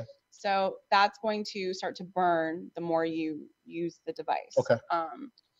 So when you start to get liquid buildup, it's a good indication that your cotton's thinning out and it's burning out. How many times would I have to fill that during the day? I mean, Everybody's different. Okay. I mean, it's all going to depend on how frequently you're hitting it. I have some people that can get through the day with a tank full. I have some people that chain vape and they fill it sometimes twice a day, sometimes more. It's all going to be like a trial and error. Now that uses a battery, right? It does have it has a battery. Okay. What about the battery? Is the battery going to last me all day? The battery is going to get you through the day. If I'm not mistaken, this is a 1300 milliamp long battery. So you're not using a ton of power, so it's not going to drain the battery as quick compared to other units. Okay. So and to charge that, how do I charge it? Micro USB, which everybody and their mother has. Okay. Does it come with a cable? It does come with a cable. Okay. You're going to get a couple goodies with the kit. You got an extra coil, so you'll have 2 coils. So that's at least a minimum of 2 weeks to get you going. And then you have your USB cable for charging. We always recommend to plug it into a wall plug. Try to avoid charging through the computer or the car because sometimes it doesn't give the proper amperage. Okay, now can I use this while it's charging? We usually don't recommend to use the devices while they're charging, but with 𝗃𝗽𝗲 products, it's nice because they're considered a pass-through device, so it is safe to take a puff or two every now and then with one of these. Okay. Still attached to the charger. And then you got some extra little seals, which sometimes they wear down. I can show you where those go. And then a spare mouthpiece in case you lose yours. The cool thing with this too is that it's got this little cap that you can attach to the bottom and put back on the top. So if you're worried about like a little protector. Yeah, if you're worried about stuff getting inside the mouthpiece, this kind of eliminates that worry. Cool. And the other really great thing with this is that there are 3 different settings on this for power. So if you're using it one day and you feel like you want to get a little more of a better hit from it, it's super simple to adjust and change. You just basically hold the button down while it is off and it will cycle through low, medium, high. Oh yeah, the little lights move around. Yeah, the different wattage settings, which is all laid out here. It tells you exactly how hot they burn at. Okay, so I can use any one of these liquids in there? Yeah, you can use pretty much any liquids for the most part. I mean, you don't want to use a super thick liquid because it's not using a lot of power. So well, what do you mean by a thick liquid? So these are all different? So there's VG-PG ratio levels to the liquids. Okay. VG is vegetable glycerin. That's going to be your thickening agent. And then your PG is your propylene glycol. So for devices like this, we like to recommend using a 50-50 blend. 50% vegetable glycerin, 50% propylene glycol. It's not too thick. It's not going to have a hard time cycling through the coils. It's going to burn well. Okay. You can use pretty much anything in here as far as for VG-PG, but when you start to get into the thicker liquids, you might run into problems where it's not cycling through the I don't want coils problems. Yeah, I don't want problems. We want to So make this as easy as we can. Okay. So 50-50 blends, maybe 70-30s would be pretty decent in here too. Okay. So what if I get this and it just doesn't work for me? I mean, what can we? Is there anything that, can I bring it back? Well, you can bring it back. We can take a look and see what the issue is. Maybe it's something as simple as a coil that's not working well for you. Okay. I mean, it's not uncommon to get a bad coil, but we can kind of walk through and see if you maybe need something that hits harder, if you need to adjust your nicotine strength. There can be a lot of factors when you're first starting as to what you need to pinpoint. And you have like higher nicotine than what you're offering me right now? Of course, we carry a level up of the 24 if you needed to increase your nicotine. Okay. Is there a warranty or anything? There is. We have a 60-day manufacturer defect warranty that we offer on all devices. So if you have any technical issues, like where it's not charging or if it's not hitting properly, you can come back. We'll take a look at it. And if we can, verify that it is defective, we'll do a swap for you or we'll give you the credit for something else. What about the use? Because you said that I have to change the coil like maybe once a week. I have people go by the sign. So if you're getting like a burnt taste or like I said with the spit back or the leaking, those are all good indications that your coil's going bad. Okay. So when that happens, before you freak out, just change your coil and see if that makes a difference. It pulls out from the bottom like that? Yeah, it pulls out from the bottom. And I'd recommend if you do have liquid in here, try to let it run a little lower because the moment you pull this out, your liquid's going to come out of the mouth. Oh, okay. So I got to keep an eye on that. Try and keep an eye on it. Try not to have it too full or find some way to pour that back into the bottle that you have so you don't lose your liquid if it is a full tank. Okay. So when I put the new coil in there, I just fill it up with e-liquid. Do I have to wait? Do I just start vaping it? You want to prime the coil because on the inside of this, it's cotton and wire and it hasn't had enough time for the liquid to absorb in. So if you try to use it too quick with a new coil, you're going to get that burnt taste, which nobody likes. Okay. So I recommend taking your liquid, putting a couple drops in the center of the coil. Okay. So now I can put the drops in the center of the coil. Only when it's a new coil. Not to fill it though. When it's refilling, it's on the side.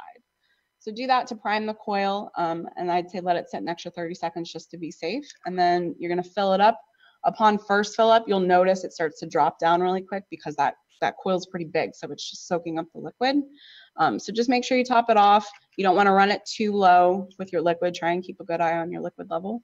And then it just kind of pieces together. You push a button and that's it. It's super user friendly. Okay, so what about liquids now? I mean, do we try some of these liquids? So are you looking for, what kind of cigarettes are you smoking? Marlboro Red, yeah. Okay, so full flavor tobacco. Yeah. We have a couple options for full flavor tobaccos. We've got an American Marlboro, an American tobacco. We also have something called ROI4, which is a tobacco with vanilla and caramel. So if you want to maybe get away from the full flavor and try to start merging into something else, I mean, we definitely have stuff you can try. I mean, I see like all these different flavors, and you know, maybe someday I would be interested in those flavors. But right now, I just want something that tastes like my cigarette. I think it's more successful when people try and match with their cigarette, at least for the first couple weeks of using the device, because it's what you're used to, or it's going to hopefully be as close as what you're used to. And then eventually down the road, if you decide that it's something that we hope that you're going to commit with, then we want to get you away from that flavor. We don't want you reverting back to that taste. And if something happens with your device, then you're like, oh, well, it's the same taste, so I'll just smoke a cigarette. You know, we want to try to work you through that. Can we try some of those tobaccos? Of course we can. Okay. All right, so just kind of fast forward that, you know, that process. I feel like we said you went to the bar and you know that you want mouth to lung. You found the device now that matches your profession and what you're looking to do as initially. And then she gave you some liquids to try, and then you found the liquid. So let's get to that step. Okay, so now go get the liquid. All right, so now we got to get the liquid. We thought we might have had the liquid here before too. Yeah, I know. I thought you had that all planned out. I mean, you're a really good actor, I must say. How's my acting ability? Is it good? It's truly amazing. In fact, I'm going to recommend you for an Emmy this year. But your preparation, that seems a lot to be desired for.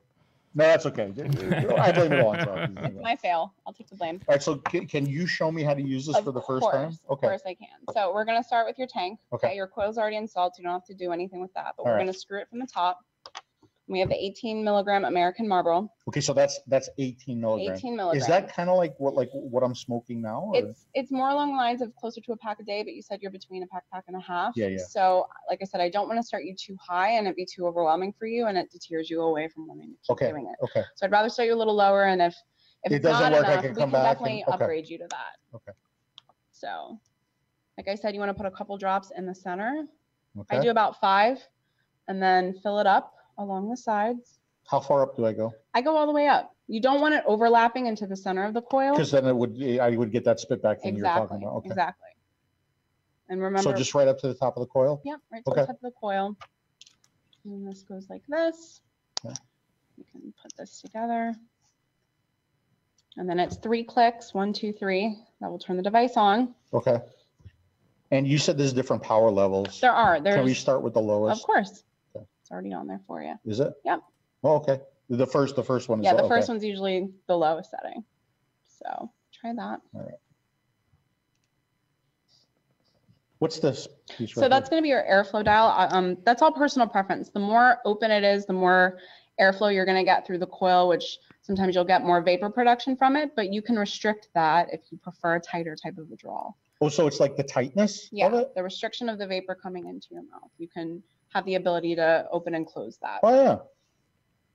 That's cool. And there's no right or wrong for that. That's totally personal preference. I can't do that with my cigarette. Nope. All right, so I can try this now. So I just push the button and this is draw like a cigarette? Like a cigarette, yep. Okay.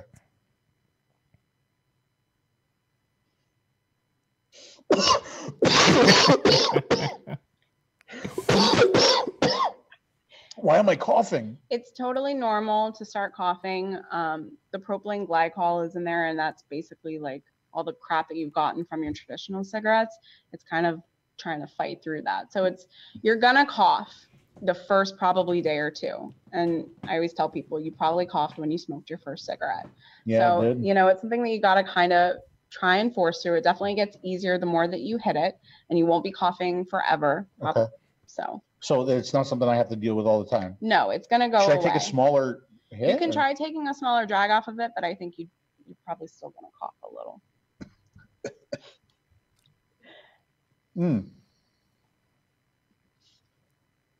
It does taste a little bit like a cigarette. I mean, it doesn't really taste exactly like my Marlboro. Is that normal? Yeah, I mean, you're not gonna. It's not gonna be your cigarette. I mean, But I noticed it feels like I'm smoking a cigarette. and that how's the nicotine? Is it too harsh? Is it not enough? I mean, I can feel it in my throat, and it kind of like it resembles a cigarette. Right. And if this is what you're recommending that I start out with, I think this is what I'm going to go with. How often do I use this? I mean, So I mean, the nice thing with this compared to your traditional cigarettes, usually when you go and smoke a cigarette, it's a process. You light it up. You're gonna smoke the whole thing because who only smokes a part of it. So this you have more ability to do it when you want. You're not limited to trying to hurry up and smoke down a whole cigarette. So you can use this pretty much anytime. So just use it like when I feel like when you have a craving for a cigarette, try and pick this up. Make that be what you hit. Is there a limit to how much I can use it, or No. like I can just use it whenever? You can use it whenever you want. Huh. Wow, this vaping thing is really amazing. And you don't have to worry about the smell from traditional cigarettes. So how about if Phil leaves the store and or before he leaves he asks the question, okay, well, what if I smoke while I'm using this product, right, Phil? What if I'm need that cigarette, right? Okay. I think it's Wait. Well, so if I leave the store, I mean, is it dangerous or is it bad for me? Like if I have a cigarette while I'm using this, is that okay? from my personal experience, I think it's highly unreasonable to say that you're going to have this and you're never going to pick up another cigarette. I think it's unrealistic. If you can start to notice a reduce in your consumption of cigarettes on a daily basis, I think that's progress. And yeah, that's pretty much what you want to do. Okay. Dimitri? Yeah, I think again, we kind of abbreviated this because of the time constraints that are out there, but I think the whole purpose of doing this is not necessarily to put Jack in a spot or fill the spot, is that these are the questions as a smoker when you go inside to a vape shop you should be asking, and even more, right? This should be a 45-minute process, and I'm sure that most of the time it's a 45-minute process with Jackie. That's a good question. So let's ask that question to Jackie. I mean, typically, on average, if somebody who knows nothing about vaping and is interested in quitting comes into the shop, how much time do you spend with that person? I take as much time as I need to with them. I make sure that before they walk out the door, they understand how to use the device. Obviously, we know that they're going to forget things because it's a lot of information to usually overwhelm with somebody. They're getting something new and there's all these different components to it, and it can be too much. So, I write a little cheat sheet as far as like, these are some of the main tips that we went over. If you have any issues, you give them a cheat sheet? I give them a cheat sheet depending on their device. So, perfect example, I had an older woman in there the other day and we set her up with the T18, and I could tell the gears weren't turning as I was telling her everything. So I'm like, you know what, let me just write you a couple little reminders, 3 clicks on, 3 clicks off. This is how you adjust your power. Just in case you forget, like I imagine you will. So because it is, I mean, again, smokers take a stick out of a box and they light it on fire. Right. So, and this can be even the simplest of devices can be very overwhelming to people. And it's important for you as the person who's guiding that person to understand and recognize that this is very different from smoking. Well, yeah, I mean, these people are trusting us they came to us for a reason. They came to our location for a reason. And, we have to really make sure that they understand as much as they can before they leave the door. Otherwise, if I don't explain the product right to you, you're going to get home, you're going to forget how to turn it on. I've had that happen. People are like, it's broken. I'm like, did you turn it on? It's something as simple as that. But if they're running into all of these issues and it's not explained properly to them, of course they're going to go back to their cigarette. So it's our duty as employees of vape stores to properly educate people. I mean, we have the knowledge and they don't, and we have to pass that on to them. Sure. Well, Jackie, let me ask you something. Now, Phil is left. He got him all set up. And again, I said, this is really abbreviated. Wait a second. Doesn't she take my photo for Instagram first? Yeah, she could take your photo. Yeah, absolutely. I would take a photo with you, just seeing you walk on the street. But so, he gets his photo taken and he leaves. And then he comes back a couple of days later. You know, how important is to have that bond? Because now you know this guy just got this kid a couple of days ago. Some of the follow-up questions that you would ask him as soon as he walks in, like just right off the bat. Yeah, how's it working for you? How's the device? How are you sticking with it? Have you, noticed a reduction in your cigarette intake? If you're having issues, what issues are you having with the device, so we can try and work through those? Or if you're enjoying it, then obviously that's how does it make you feel? And I'm sure you have that kind of customer who comes back in and says, "Oh my God, I don't smoke anymore. Yeah. It's because of you that I don't smoke anymore." How powerful is that? It's an extremely rewarding experience as a vape store employee. I like to feel like I'm doing something for other people. Like I'm making an impact for people. So it's not just, let me sell you this device, and if you come back, then you come back. No, I genuinely care. I want to see you progress through and make this full transition in. I mean, that's terrific, and it's so powerful. I mean, I was asked to do a magazine article, and they asked me a question. It was, what do you remember most from vaping in the year 2018? And what I remember most are all of the people who came up to me and said, "We don't smoke anymore because of you." And I always say the same thing. Give yourself all the credit, because I can't reach through YouTube and knock the cigarette out of your hand. But that feels so amazing. That's more important to me than my devices, than my liquids, than everything that's going on. That to me is key, and that to me is what this industry is all about. And it's so good to know. It's so good to know that there are people out there that still focus on that, and there are shops out there that still focus on that. Dimitri? Yeah, absolutely. And I think that the purpose of this segment is, if you are a smoker and you go into a vape shop and you don't have this abbreviated experience, just as you saw it now, there's nothing wrong with you just turning around and walking out and going finding a place that's going to give you that support. I am sick and tired of losing smokers because of the inability of vape shop employees to help become cessation specialists and change somebody's life. I am tired of it. So all I'm saying is that should be your experience, and even more so, answer all the questions that you have to assure you're going to walk out of there satisfied and be able to quit smoking. So I just want to shift back quickly now to the dual use thing, because Sasha obviously brought up her son that's been vaping 6 milligram, and he's smoking as well too. And I think one of the things that we talk about the workshop, and we talked about it as well too, Jackie, when we were there at the shop with your employees, is like, let's encourage dual use of vapor products instead of encourage dual use of cigarettes and vapor products. Right. Vaping is amazing. Vaping is beautiful. It's so enjoyable. The hobbyist side of vaping is fantastic. But there are times when we're converting people that we spend too much time on the hobbyist aspect that we're forgetting the main aspect, which is nicotine intake for the body to be satisfied and not smoke.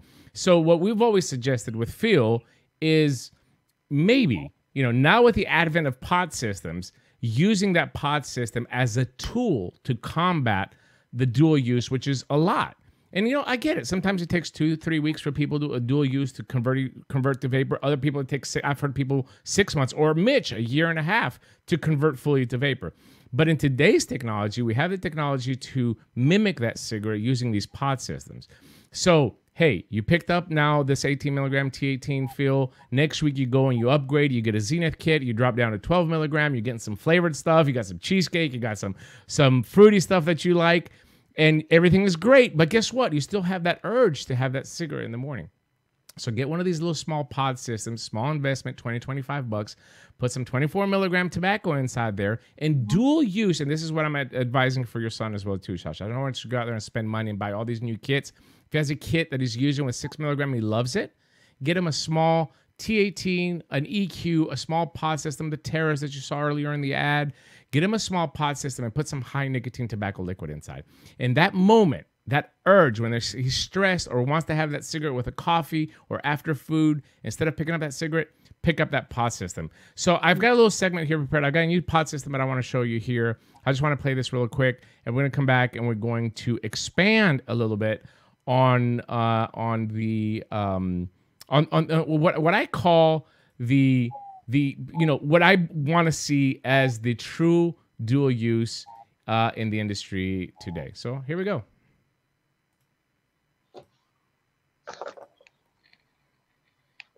And what can I hear in the audio? Oh, well, I've got it muted. That's why.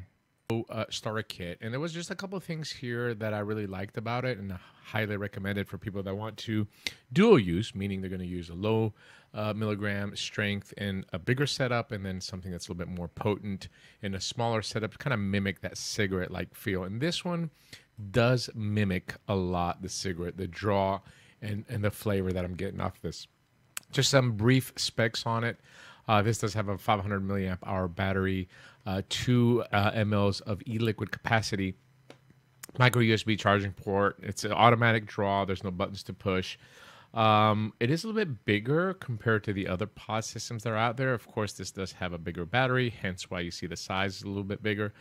But it also has a higher resistance coil. This does have a canthal inside, not a ceramic. I'm just not a big fan of the ceramic coils. Not for the health reasons or anything like that. Just the flavor. I just don't enjoy the flavor I'm getting on ceramic. So this is a canthal coil, but it's built with a 2.5 ohm resistance, which is pretty high. But remember, back in 2010 and 11 and 12, most of the coils were 2.5 or higher, right? They just mimic the cigarette sensation better, in my opinion, than the low resistance stuff, okay? So this is the Flow Star Kit. This is what it comes in. I'm just going to open it up, kind of give you a little brief unboxing of what you're going to get.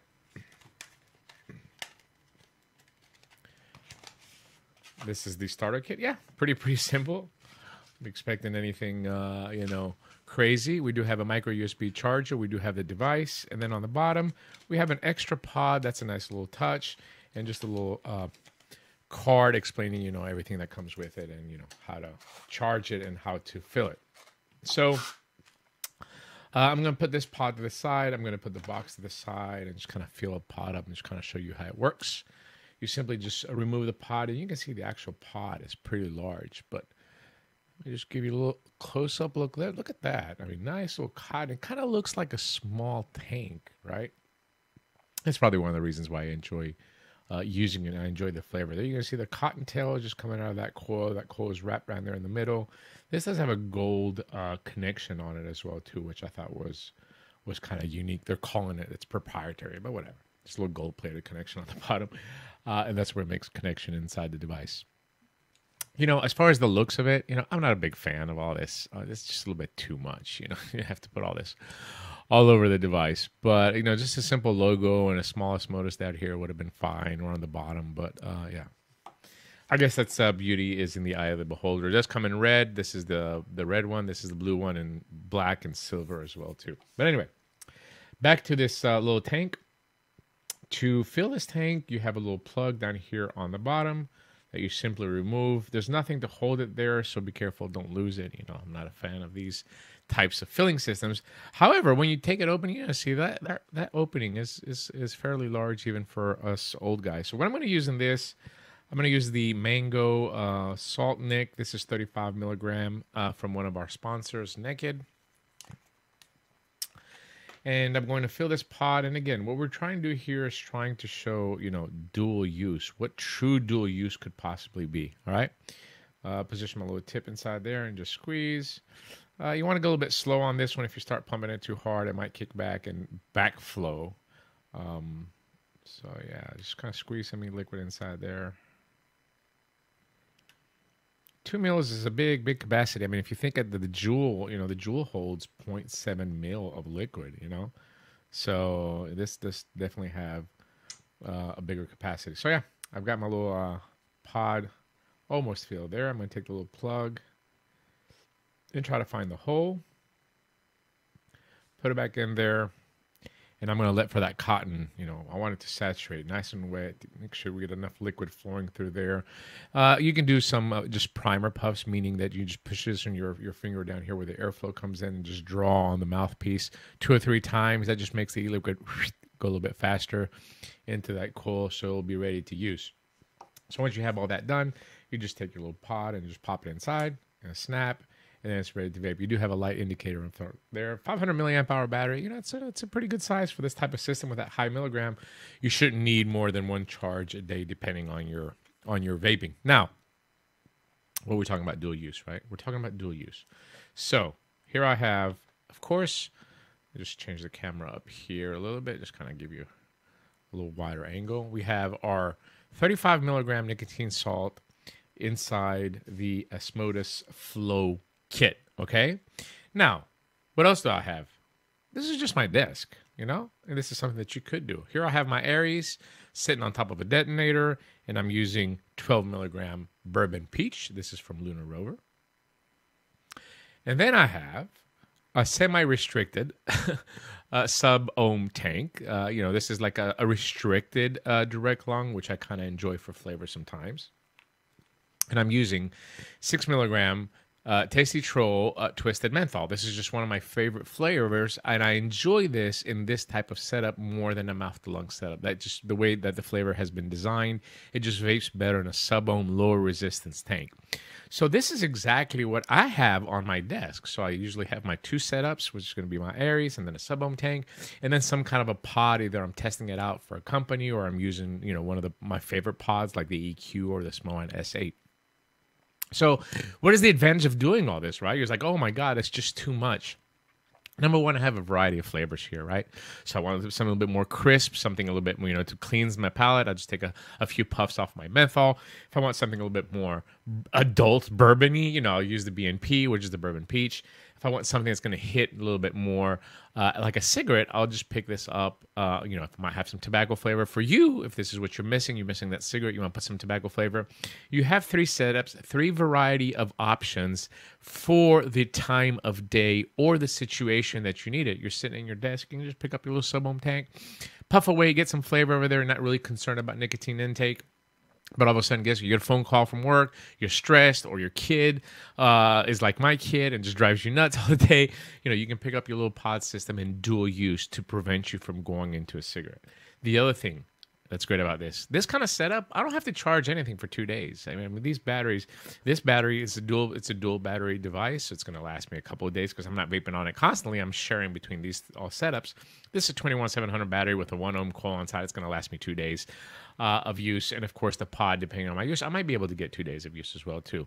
So yeah, it might look a little bit overwhelming, but again, it's designed as a strategy, right? It's designed as a strategy to eliminate dual use as we generally know it, which is vaping and smoking as well too, and promote harm reduction by dual using with a variety of vapor products, especially in today's market that has just an abundance of products that are out there.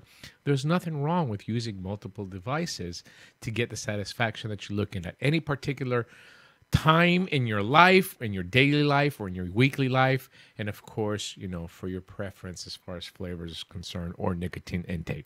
So that's what I kind of wanted to show you, and then we're going to get back up on the top cap and talk a little bit about the 𝗀𝗵𝗲 and why I really enjoy the draw that this device gives.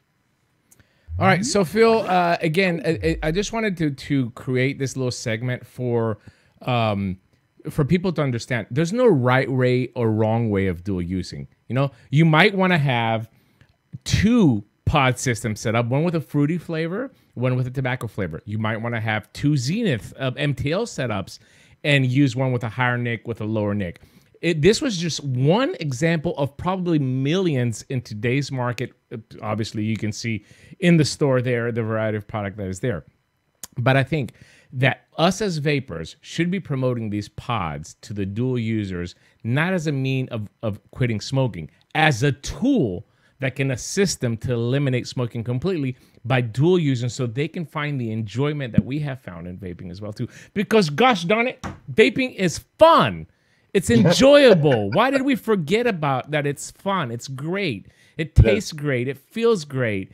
It makes your hair look beautiful like Phil Busardo's. It pisses me off because this is a life-saving tool that we're not using correctly. And briefly, before I get into that, I just want to talk about this pod and why it impressed me.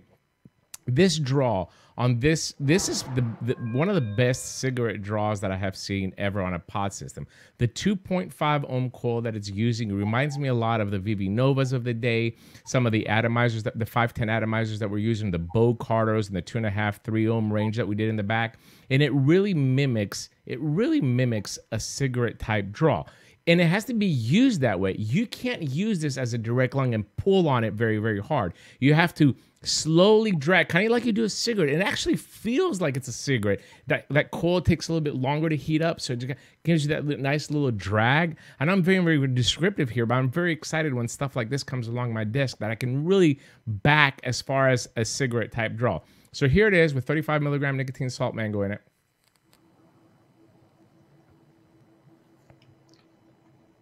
And you saw my draw. It was just like I did with a cigarette. I mean, it mimics a lot that cigarette sensation without having to use a Juul or a closed pod system. It gets expensive. Or $25. $25. You eliminate cigarettes and you eliminate dual use.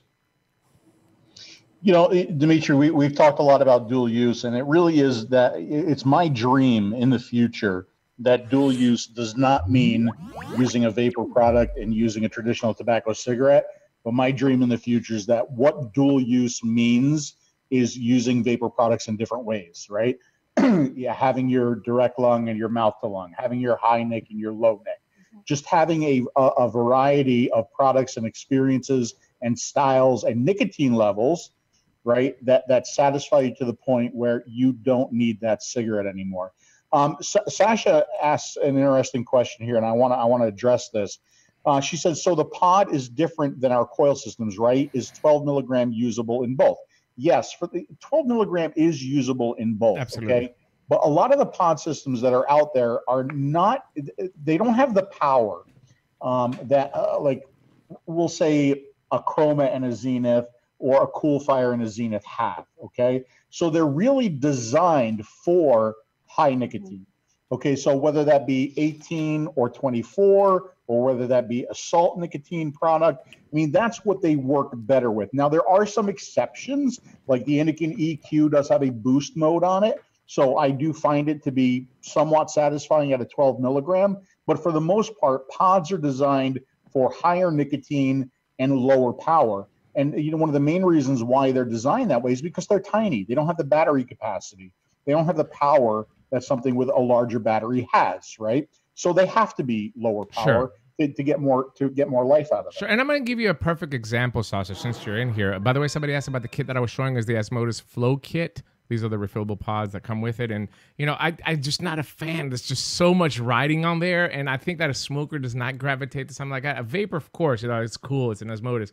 I just don't. That's one thing that bugs me about it. And it's a little bit big. But here's the difference, okay? Here I have two of the pods that I use constantly. These are two of my favorite pods. I have the 𝗃𝗃 S8 on this hand, and I have the Anakin EQ on this hand. These are my two most used pod systems. The 𝗃𝗃, I can't use 12 milligram. The coil is not designed. It's designed for higher nicotine. So I have to put 20 milligrams salt or above. The Anakin EQ, I can use my regular 12 milligram. I'm going to get the satisfactory vape. So yes, in some pods, you can use both. Like the Anakin EQ, you can use salt and freebase nicotine, regular nicotine. On this one, you can only use salt nicotine to get a satisfactory vape out there. So if I was you, I mean, I highly recommend the Anakin EQ, but it is a little bit boxy. It's a little bit big. So if you want something smaller, you can go to something like this, like the 𝗃𝗃𝗃, which will work with regular nicotine as well too.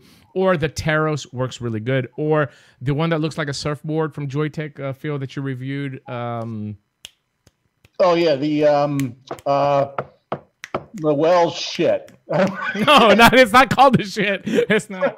No, it's anyway, not. it's somewhere back there. But anyway, do a little bit of research. If you want, send me a message. I will try to guide you a little bit more. But for your son that's dual using with 6 milligram, I highly advise that you do this. Find a small pod system and you don't have to spend hundreds of dollars. $25, I think, is the retail for the EQ.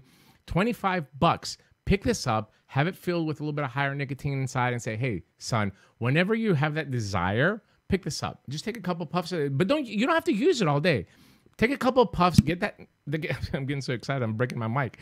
Break that desire that you have for that hit, and then put it down, and then go back to your regular setup. Now, the runabout. Thank you, McKinney. The runabout. Thank you very much. My mind completely stopped on it. Praetorian asked an interesting question.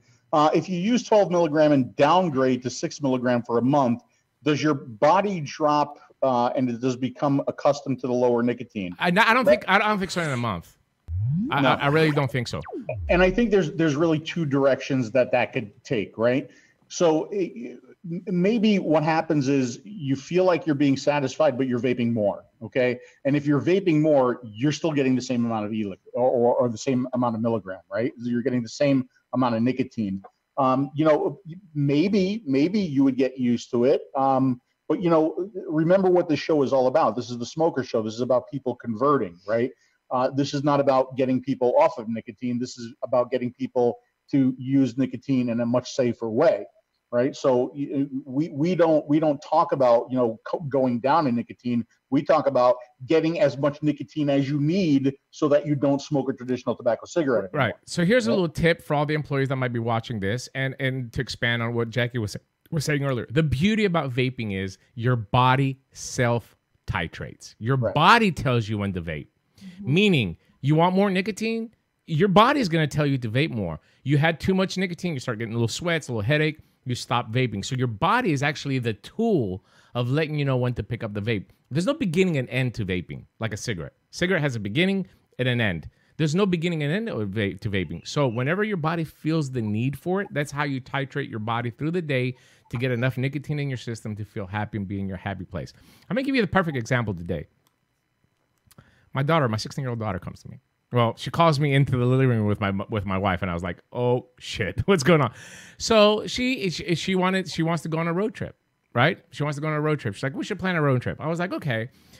Sounded like a good idea. Then it started with us going from here to Memphis, and the next thing I know, she's talking about driving to California. I'm just stressing out. I'm like, there's no way we're gonna be in a car 3 days driving. So the minute I'm talking to her, I pull out my pod system out of my pocket just to be able to calm me down.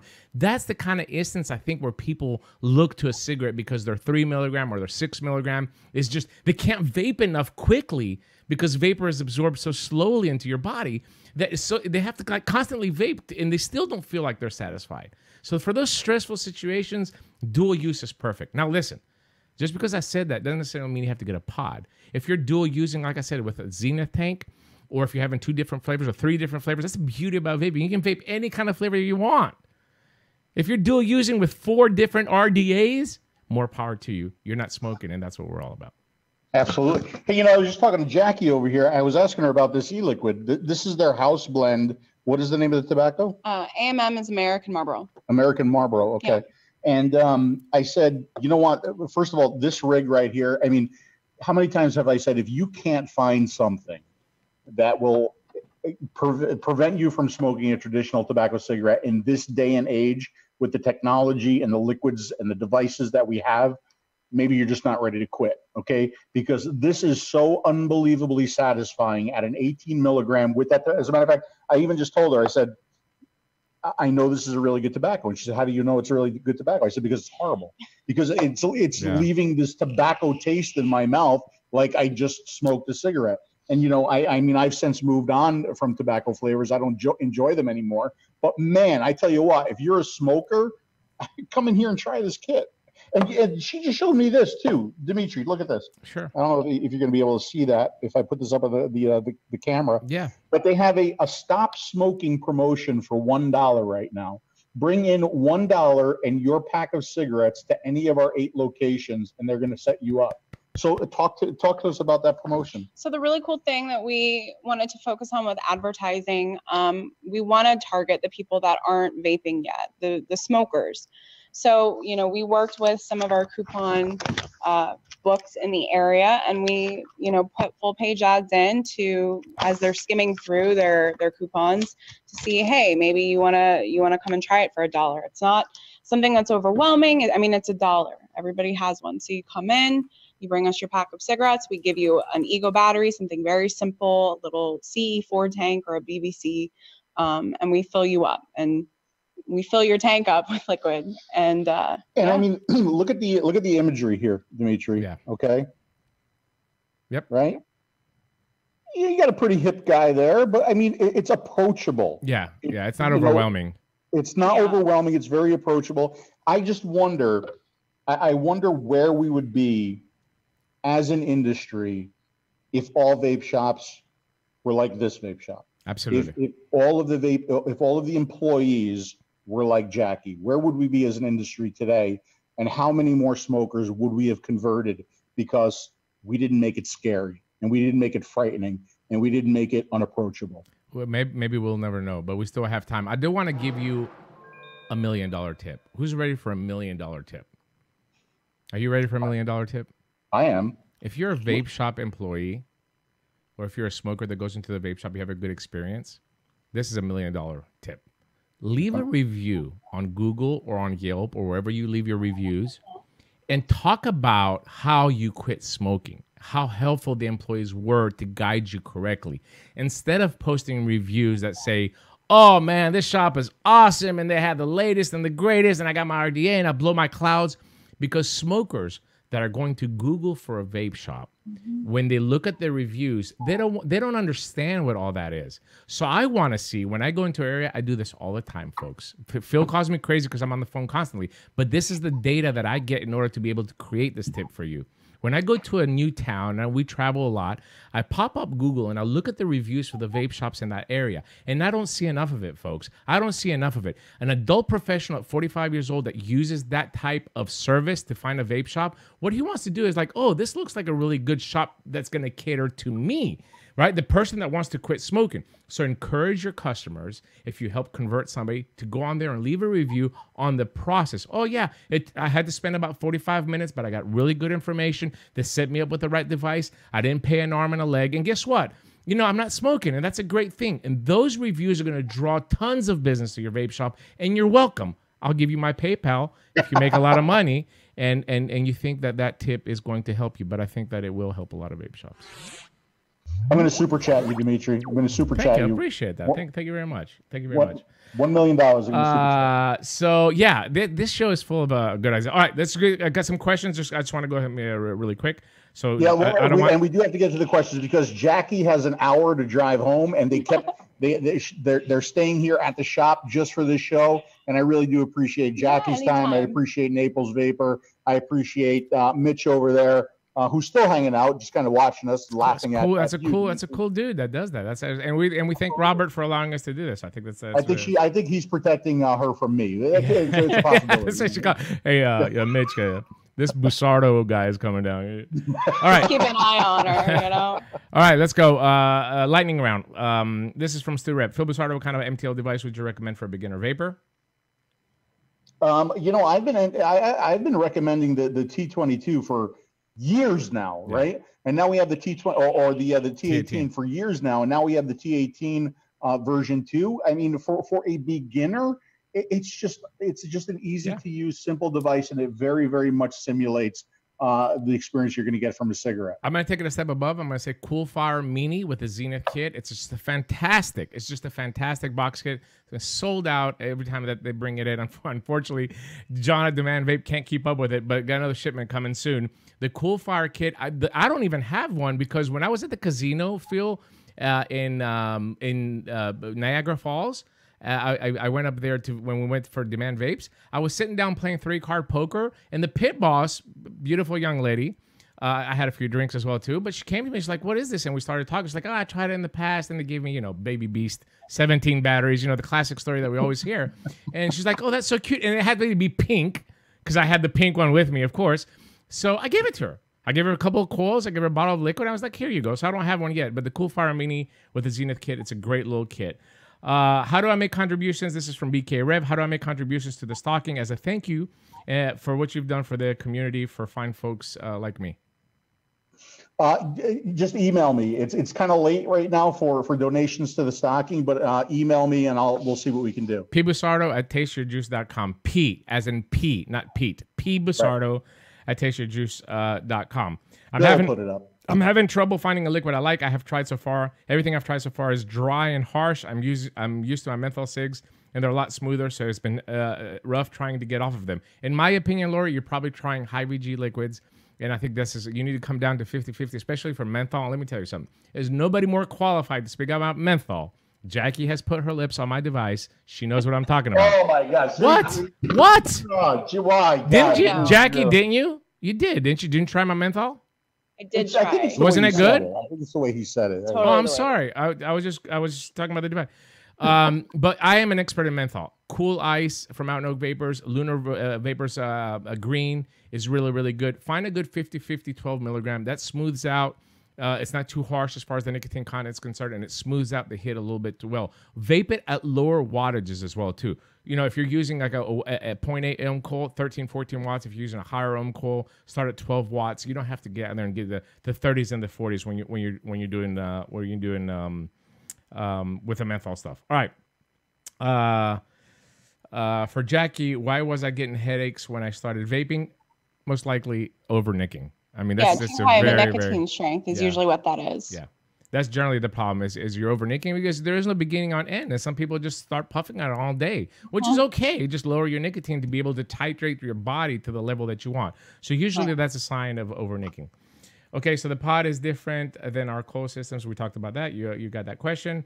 Again, why is you use 12 milligram? We talked about that. Can someone on the panel please break down the difference between regular nicotine and nicotine salts? Again, if you look at some of our previous episodes, I encourage you to go back. We have 20 episodes of the 𝘃𝗽𝗲 Show on here. There's a lot of information that's being covered.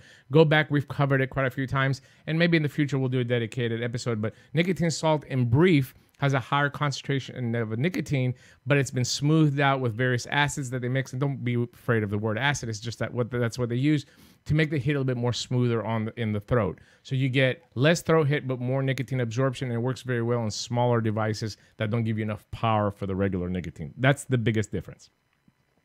Jack Petrach, I completely brutalized that name, Petrach. Yes, I just hit my 6-year cancer-free mark, vaping 5 years now. Congratulations to you. Nut Job Vapors, new to RTA, so I don't get how many watts to vape them pre-made. Again, watts are only relative to the resistance that you have. So if you have, for example, we have a 1 ohm coil, we give the recommended resistance from 13 to 17 watts. This is kind of the range that we give. Play around with it depending on what you like, of how warm you want the vapor, or how stronger do you want that hit. So there's no really a set formula there. Just look at the ranges. Not, and Dimitri's going to hate me for saying this, but especially when it comes to thermal mass, right? Because if you look at a coil like the Z coil, the 0.5, it only needs like 15 or 16 watts. Now you can build a 0.5 coil that likes 30, 60, 70 watts. It all depends on thermal mass. So you really kind of have to know a little something about that coil or that rebuildable or that coil that you're putting in a rebuildable to understand the amount of watts that you need to push against it. Yeah, and Max is in the chat.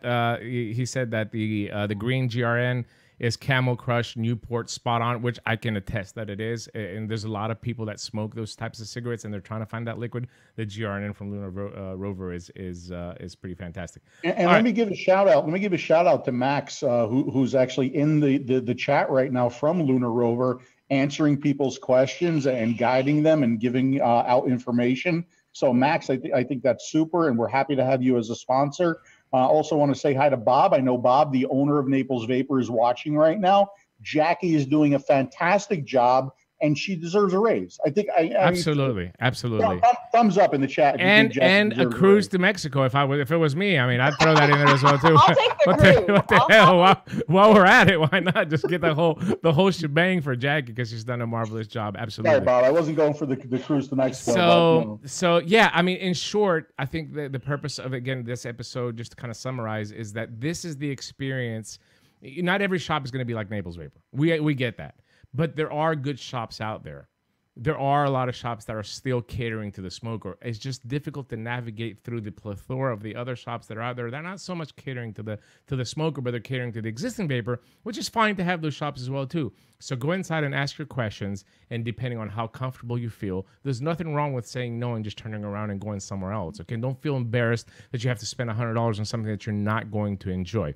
So try to find, if you're converting or if you're a vapor, for crying out loud, if you're an advanced vapor, send the people that ask you about vaping to these types of shops. Don't send it to your favorite buddy because he works at the vape shop and you're going to send him down there so he can get a sale and then give you a free bottle of liquid. You're hurting the industry, and you're still killing people in the United States that continue to smoke, for crying out loud. When are you going to get that into your heads? Send them to the vape shop that's going to cater to the smokers to help them. Dimitri and I were just doing an interview today for a magazine about the workshop, and I want to talk real quick about the workshop. I know we're over time now, But and he sent somebody, or he went into a vape shop looking to convert, and the vape shop recommended a 6 milligram to him. If you're listening, if you know a smoker, if a smoker goes into a vape shop and that vape shop recommends a 6 milligram to convert off of cigarettes, turn around, walk out. Absolutely. Turn around, walk out, because you're not. That's not good information. That's really not good information. Jackie, we did the workshop over here. Yeah, we right? did. How did the employees like it? Did you guys find it valuable? Or were there any changes that were made? Did it spark some?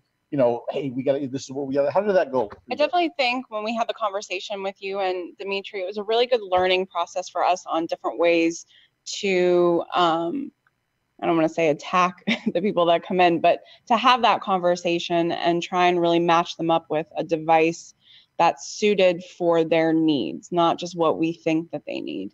We might not like a certain device, but it's not us buying the unit. We need to really pick something that is going to benefit them. And I think everybody gained a lot of information from that. You guys explained everything really well. I know we were really fortunate to have you guys come out. We had great feedback from the event. We had a huge turnout. So it definitely helped. That's good. And we got to hang out with Larry. I mean, what do you want? By the way, it's way past Larry's bedtime. I guarantee. Yeah, he's in bed. He already said bye. But one thing that I do want to mention from these workshops that I saw in Naples Vapor and in the other shops that we've done, you always have a couple of employees that kind of say, "Wow, you're right. I used to do that. I became complacent and I kind of veered off," which is natural. It happens. I mean, this is shining kindness. Look at all this. Like, gravitate to the newest and the greatest. It happens. But there's a difference between your job and your hobby. There's a big difference, and you can't mix those two together. So it's okay, even if you kind of veered off a little bit, come back to the right track, meaning your job is to help people quit smoking. Your job is to cater to the customer's needs and match them up with the right product. Your job is to eliminate combustible tobacco in the United States of America. So it's okay if we helped you see the light. That's fantastic, and just kind of brought you back and grounded you and said, "This is why I started doing this 3 years ago. I need to go back to those roots and doing it." And that, to me, is a huge benefit for the vape shop owners as well, too. Especially in a chain of shops where you don't have control over every employee in your shop. You need to be able to reel them in back to the original goal. Perfect. Dimitri, you're so eloquent. Somebody's asking for Jackie's number in the chat. Oh, really? Yeah. Oh, nice. Yeah. Look at that. Jackie, you want to share your phone number publicly? Yeah. Happily in a relationship. We'll just go ahead and put her. We'll put her cell phone number in the chat. Yeah, no problem. I'll post it on my Instagram later on if you want. All right. So we've kept the shop open long enough. As always, we really hope that you guys are finding the show helpful. We really want to show people that vaping is for everybody. It's a healthier alternative to get your nicotine, and don't be afraid of it. Do not be afraid of it. And I hope that there are other shops and there are other employees out there that do watch the show, and maybe they learn a little bit, from this, and they understand that what is your favorite product is not going to be somebody else's favorite product. You have to put what you like aside, and you have to think about that customer that's coming in and what they really need. And you have to dig into what they really need. You can't just look at somebody and figure that out, right? You have to ask them the right questions. You have to guide them the right way. You have to direct them. You gotta be nice. You gotta be friendly. You gotta be approachable. You gotta be welcoming. It's so important to have that whole package. And I'm so happy that we're seeing that package here at Naples Vapor. Fantastic. On my end, I do want to thank Jackie and the entire staff down there, and Mitch that came for the interview, and of course the owner for hosting us there. Let's go say goodbye. And I hope that more stores follow this and lead by example and follow this model that's been very, very successful there in Florida. I do want to mention that there is no wrong way or right way of vaping, but there is the opportunity for us and even for the smallest employee that's in this industry to change the course of public health. Think about how powerful that is, before you make any decision of where you're going to go on to your next step of the journey. I do want to thank our sponsors, of course, 𝗃𝗽𝗃 and 𝗀𝗺tique, our two big hardware sponsors, myvaporstore.com, Lunar Rover, Naked, and 5 Ponds are 3 liquids that are sponsoring the show. Without them, we wouldn't be able to do the show, so please go out there and show them some love. And thank them publicly as well too. I did see a comment in the chat that unfortunately all the stores around them are not catering to them, and that's okay. That will happen as well too.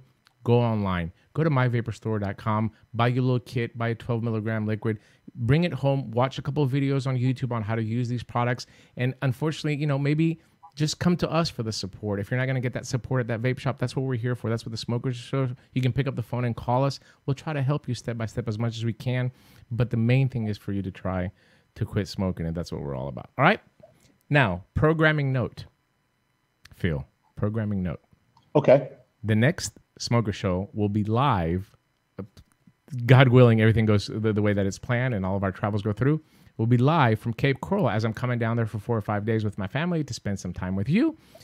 Unfortunately, we can't just lock it down for 5 days. We still have to do the show. So we're going to do a live from 𝘃𝗽𝗃𝗀 New Year's Day. I think it falls on Smoker Show. And all we're going to do is, you know, just give away stuff. Just give away kits to smokers. And we're going to have a laid back atmosphere and laugh a little bit and have a good time. Yes. And I'm looking forward to, of course, spending time with you. And I'm looking forward to doing this. Absolutely. So let's think of this as the New Year's resolution Smoker Show. Yeah. Okay. Yeah. So, you know, call in, get involved in that show. The next Smoker Show that we do, we're going to have lots of kits and liquids to give away, hopefully to get people on the right track coming into the new year. Okay. Fantastic. I hope you enjoy. Are we going to do it live from the hot tub again? If we drink enough, yeah. You're going to do it live from the hot tub. Get some of that 𝗃𝗃𝗃𝗃 that you gave me last time that you got me all drunk on Facebook. And I don't know what you're talking about. That wasn't 𝗃𝗃𝗃𝗃. That was that pink liquid. You remember? But anyway, yes, thank you very much for watching. Go back and we have 20 episodes, tons of information, over 40 hours of the Smoker Show on YouTube right here. Don't be lazy. Go back there and look at some of the other episodes. Get some information. And if you're a vapor, get the information, pass it on to a smoker. If you're a smoker, you might learn something new. We certainly appreciate it. And we'll see you again in 2 weeks.